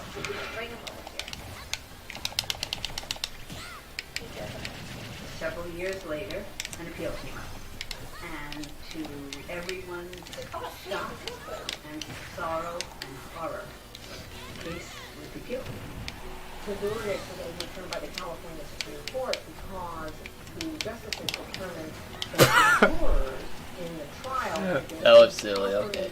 informed of Alcala's prior sex crimes.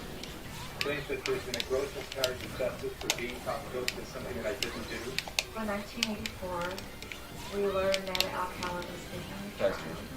Once again, my mother was completely destroyed. Just can't believe that we have to be punished for what you do. That's really, really wrong. All right, Where's one different punishment? It's nothing to do. In the 1986 retrial trial, new prosecutor, he was very confident in his ability to be able to get They are not allowed under Dustin's stuff. We have all agreed about that. Then why do you just sit there yelling at 7 Tom and years not to me? the day of Robin Samso's disappearance. The second jury convicted Father Alcala and also recommended that he be sentenced to death. Second time he was found guilty, It wasn't hard. and we were One of the things that's the end. He's now going to spend the rest of his life on death row until he gets executed. Well, that wasn't the case. In 2001, Rodney's death penalty was again overturned. At this point, it's important to remember that Rodney Alcala has been in custody ever since being accused of murdering Robin Samso in 79. He's now 58 years old, and life behind bars has taken its toll, not only on Rodney Alcala, but also on the victims' families who have been trying to achieve justice. Twice Alcala has been convicted and sentenced to death. Twice the convictions were reversed on appeal. The main reason was an ineffective assistance of counsel claim, meaning that Rodney's attorney had not put forth a strong enough defense on his behalf. My mom really kind of lost it then. Every time this happens, it's like you know, I'm all over again. I never lost a child, but there's nothing that hurts like that. Nothing.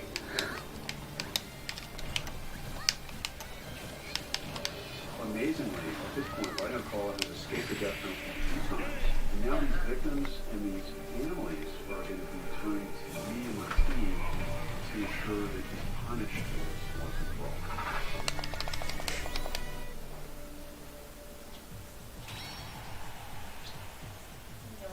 I've seen how cancer can affect the people I care about. That's why I'm helping protect myself against some cancers, like certain cancers caused by HPV.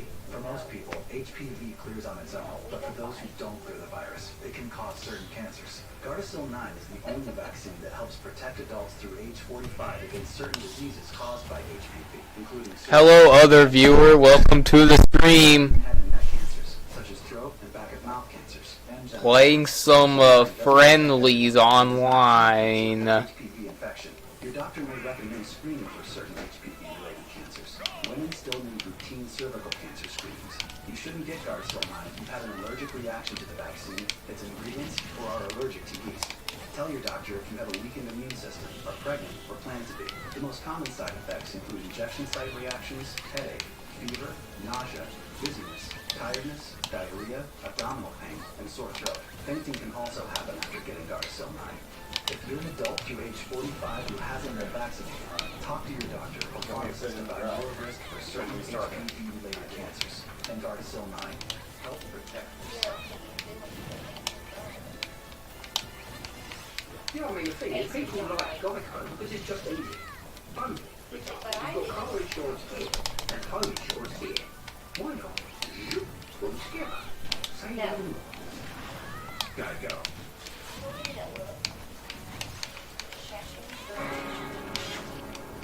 This case was assigned to me back in 2003 when my boss came in and essentially gave me a rundown on it, said that it was going to be a tough one. That's when Matt Murphy decided to go back to the evidence. And he had that pouch of jewelry that was recovered in the Seattle storage locker reanalyzed for DNA, which meant that Rodney's DNA could be put up against the DNA that had been taken decades earlier from the people who all believed he had murdered. The DNA matched Charlotte Lamb, Jill Taranto, Georgia Wickstead, If you don't want and those Jim Barker. fries, put them next to the bones At that in the point, refrigerator. Rodney Alcala was clear And I'll take them to now the known as a serial killer. When you get a case like this, the first thing you do is you need your friend, and it really is live. And they say you see the reflection of your victim in They wouldn't be the good. eyes of the I've people tried who it. love them. After doing that has been just the most important thing. I can't forget, and it's her. Now she died. I'm the same exact age as Robin. Essentially, we were both 12 and 4 in 1979. And connect with the victim. Matt Murphy was a young, talented, brilliant prosecutor, and the Alcala case would be his 107th homicide. And now we're going to be in one of my courts in front of one of my judges. I was going to do everything I could to make sure that he faced justice for what he did. The third death penalty trial was set for 2010. Matt Murphy and I ended up being co-counsel on the case once we brought our LA cases down to Orange County. So we had all these really good professionals that came together. I came to know Rodney Alcala by being on the Orange County panel of expert witnesses. I met with Rodney. We met a total of 18 hours over a number of days. And this third time around, 66-year-old Rodney Alcala Asen? decides to represent himself. He is a narcissist. He has a genius IQ measured by some. So he's very brilliant and thinks that that translates into being able to be a good lawyer for himself in the case. Alcala's choice to represent himself was a message to Mr. Murphy that he is equal to him. Mr. Alcala's perceptions about his own superiority should never, ever be underestimated. She's been gagged with a t-shirt shoved down her mouth. I wanted the jury to see the level of violence because one of the things that we needed to prove was torture, so that we needed to prove he intended to inflict pain on these victims. Alcala would strangle the women into unconsciousness, wait till they wake up, and then strangle them again. He knew exactly what he's doing, and he enjoyed what he was doing. So these are the facts, the status of the case. Because Rodney Alcala was representing himself, he got to cross-examine the witnesses. And then, of course, questioning Robin Santos. This is what they look like. He was questioning my mother about the earring, trying to create doubt. Alcala tried to argue with my mother. All the jury sees is the man who murdered this poor woman's daughter cross-examined her. It was so hard watching her that I think the three of us just sat there and sighed.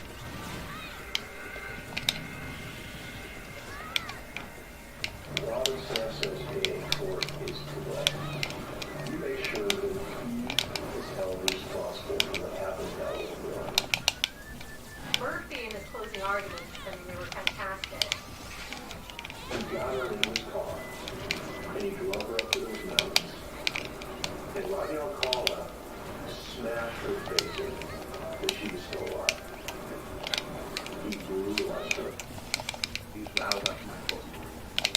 He's absolutely first learned, he wasn't as smart as he thought he was.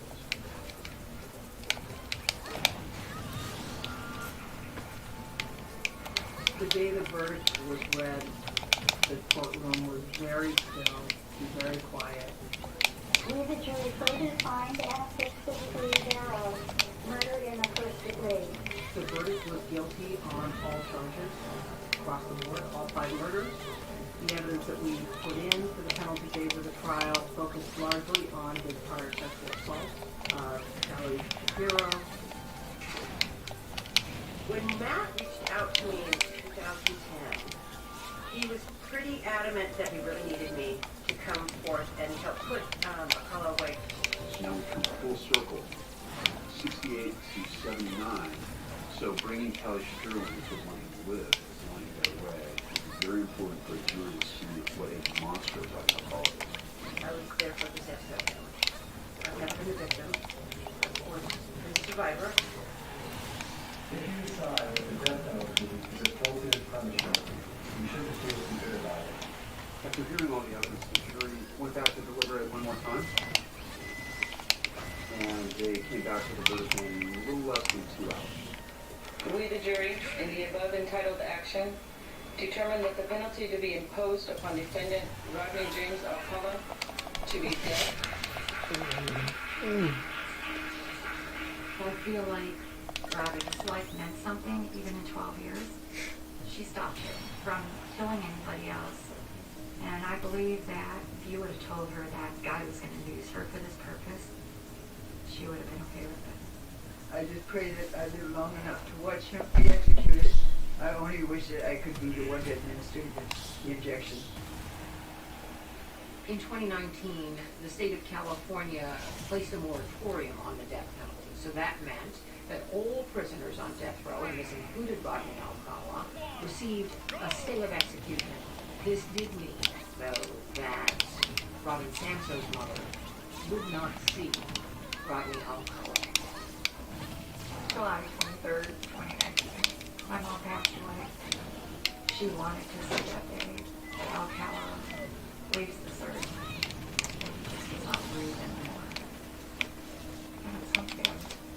Unfair. There's something so cruel and evil.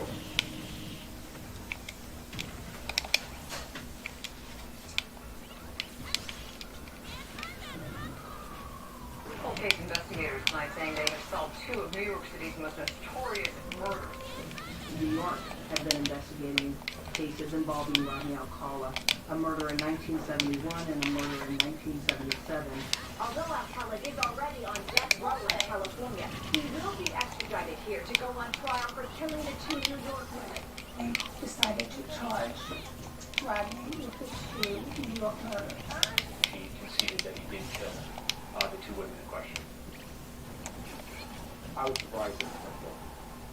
I can open it with Mr. Alcala got 25 years to life, which is the highest sentence under the law. After the trial, the Huntington Beach Police Department released hundreds of the photos that they found in that Seattle locker to the general public. Police don't know if any of the people in these pictures were victims of Alcala, but hope the public might be able to help identify them. After the Huntington Beach Police Department released those photographs, the decades-old mystery of Christine Gordon was about to come full circle. By my son sent this email to me with those pictures in it that the police had from a serial killer. That was fun. That was definitely fun.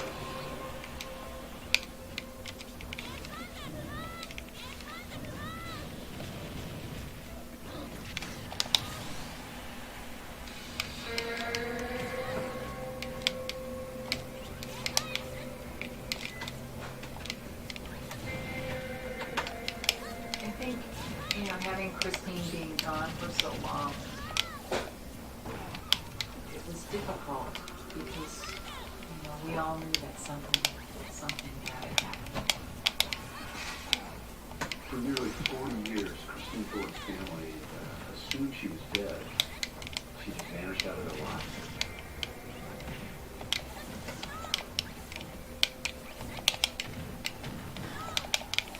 In '82, this herder out in the middle of nowhere comes across a pile of bones, obviously human remains. Several initial deputies responded along with detectives, and what they found was it was the body of a 25 to 35-year-old female. They also found the bones of a newborn child, and it's largely all intact. The clothing was still, even some jewelry were all located. They couldn't determine the cause of death. What they believed was that it was possibly strangulation because one of the pant legs was tied in the ligature. The detectives at that time they used the skull and sent it off to the crime lab in order to get a reconstruction of what they felt this person looked like. They determined that it was a young female and brunette. They unfortunately weren't able to identify her, and the case went cold. In 2013, several of the detectives, including myself, were assigned specific cold cases. So this box was almost falling apart when I initially was assigned this case. There was still bone fragment and skin tissue saved in crime lab after all those years. You have the idea, and then you try to find out by sending it down to CODIS and the missing person to find out if you can get a match. CODIS refers to the Combined DNA Index System. It was created in 1993. DNA is entered into a national database, and this helps the authorities find missing and also solve crimes. I was basically told it was now a waiting game. I honestly thought I'd be 10, 20 years retired before I'd get a phone call saying that they'd identified her.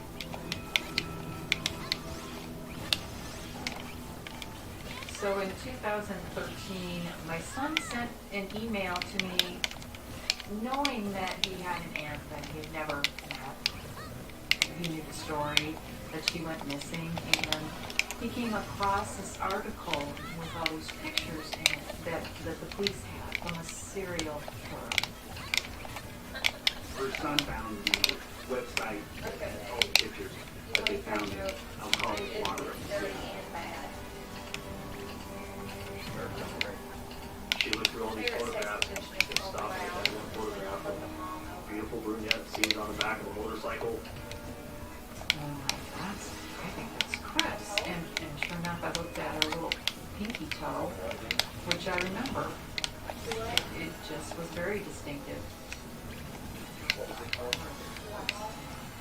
kind of knew that was her.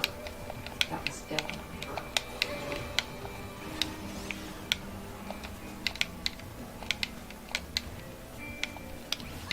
At that point is when she decided to submit her DNA sample as a reference to hopefully identify Christine.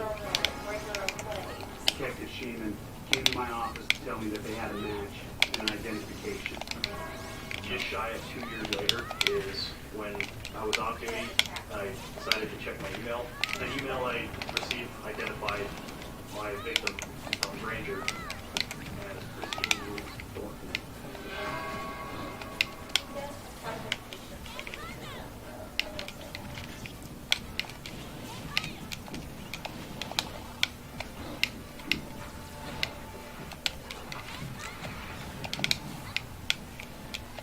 So this is the copy of the photo that was found in Rodney Alcala's possession.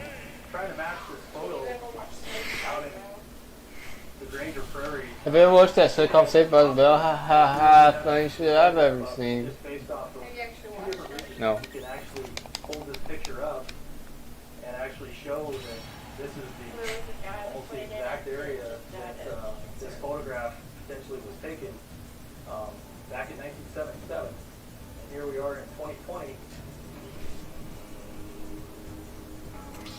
It was pretty shocking to find this area and to know what transpired here all those years ago. We spoke to detectives with the Huntington Beach Police Department and put a timeline together.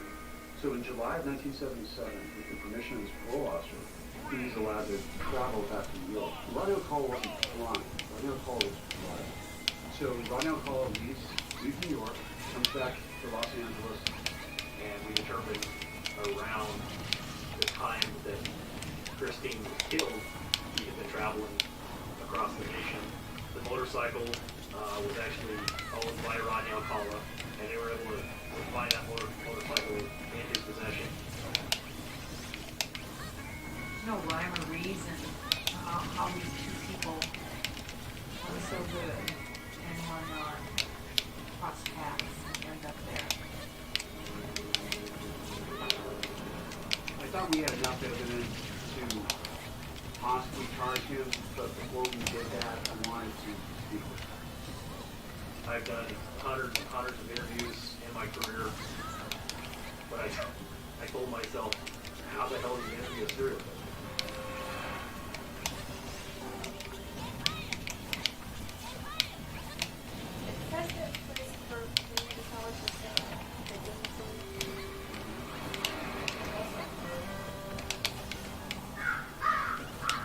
It's 2016, 6 years after Rodney Alcala has been convicted for the murders of Robin Samso and other women. He's 73 years old. His health is failing. He's confined to a bed at Portland State Prison, and that's where Wyoming officials come to confront him for the murder of Christine Thornton. As we got in there, it was dingy-colored heat, peak, Alcala's medical cell. It was like something off a horror movie, paint peeling off the walls, flies buzzing around the room. That's something I'll never forget, seeing him lying in his bed. And I remember looking at him going, this is him. I identified myself, surrendered his rights, and we started pulling out photographs of the original crime scene. I don't remember Now his name was. Best friend was John Snow. The one that like stole his sword and was like, bye, bitch. I could, it's almost like it's killing me. We also showed Rodney Alcala the picture of Christine seated on the back of his motorcycle. And it gives me chills even today to remember his reaction. Talk to me about the picture. Picture that you're pointing at. What's on your mind? Talk to me. No, it's not. Tell me about that phone. He took his finger and he started tracing her body on the photograph. And then he started tapping on the photograph and kept doing that for a couple more minutes. That's a guy who wants to relive it. Empowered, right? He would relive that. See his eyes moving in his eyelids, almost like he had relived that moment. That entire moment for however long it lasted with Christine out in the desert. Do you know her? It's not really Yes true. or no? Thank God, You remember taking this picture? Okay. Now the question is, Mr. Alcala, well, it's not yellow, but it's how did the she teenage end up Alcala dead? page. In terms of money, we have no Did you money. kill her? Yes or no, sir? When it comes to the big question, he's not going to give it to us. But we got him to admit that he was there. And we got him to admit that he was Christian. And that's all we need. So Rodney Alcala was eventually charged with first degree murder in Sweetwater County, Wyoming. they informed me that he was not able to travel without great expense. And so I made the decision that I was not going to try to bring Alcala back to stand trial in Wyoming. Best place for Rodney Alcala is exactly where we left him. Seeing that jail cell and that setup that he's in, he's where he needs to be. It was disappointing that we weren't going to get a conviction on her murder, but the good thing about all of this is that this man has been brought to light as being serious culprit. His victims are still out. Over the years, Rodney Alcala was given multiple opportunities to disclose those victims, whether part of plea deals, to avoid the death penalty, but he continuously refused to give up that information. He has memories that he has kept secret from everyone. That power gives him gratification, and him having the information on victims and us not knowing it, that's something he wants to take to his grave.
Ace, no.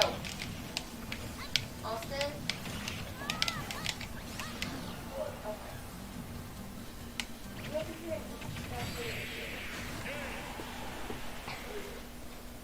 He's trying to eat hot dogs.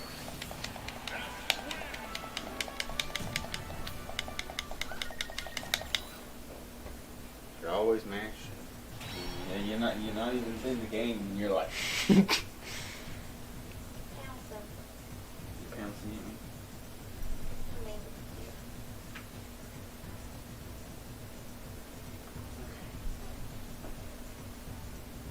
We'll take him this time and then we'll take him right before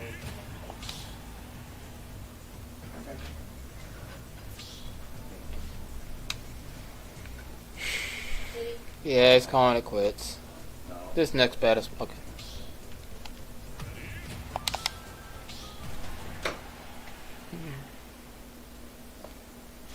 Same for me. Same for me.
No safe today again.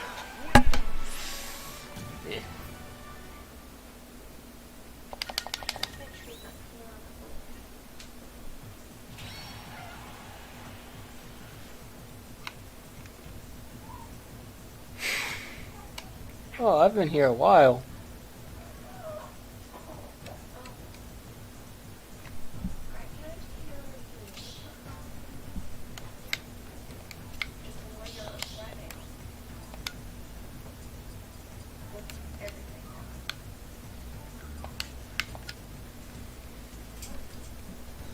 Well, get exhausted. I'll play again in Thursday. I'll do the whole screen thing again, again and everything in Thursday. Yeah, about time. This time, May. Okay. If you're down. I'm down, yeah. May. You know. If I had the time, I would join you gladly.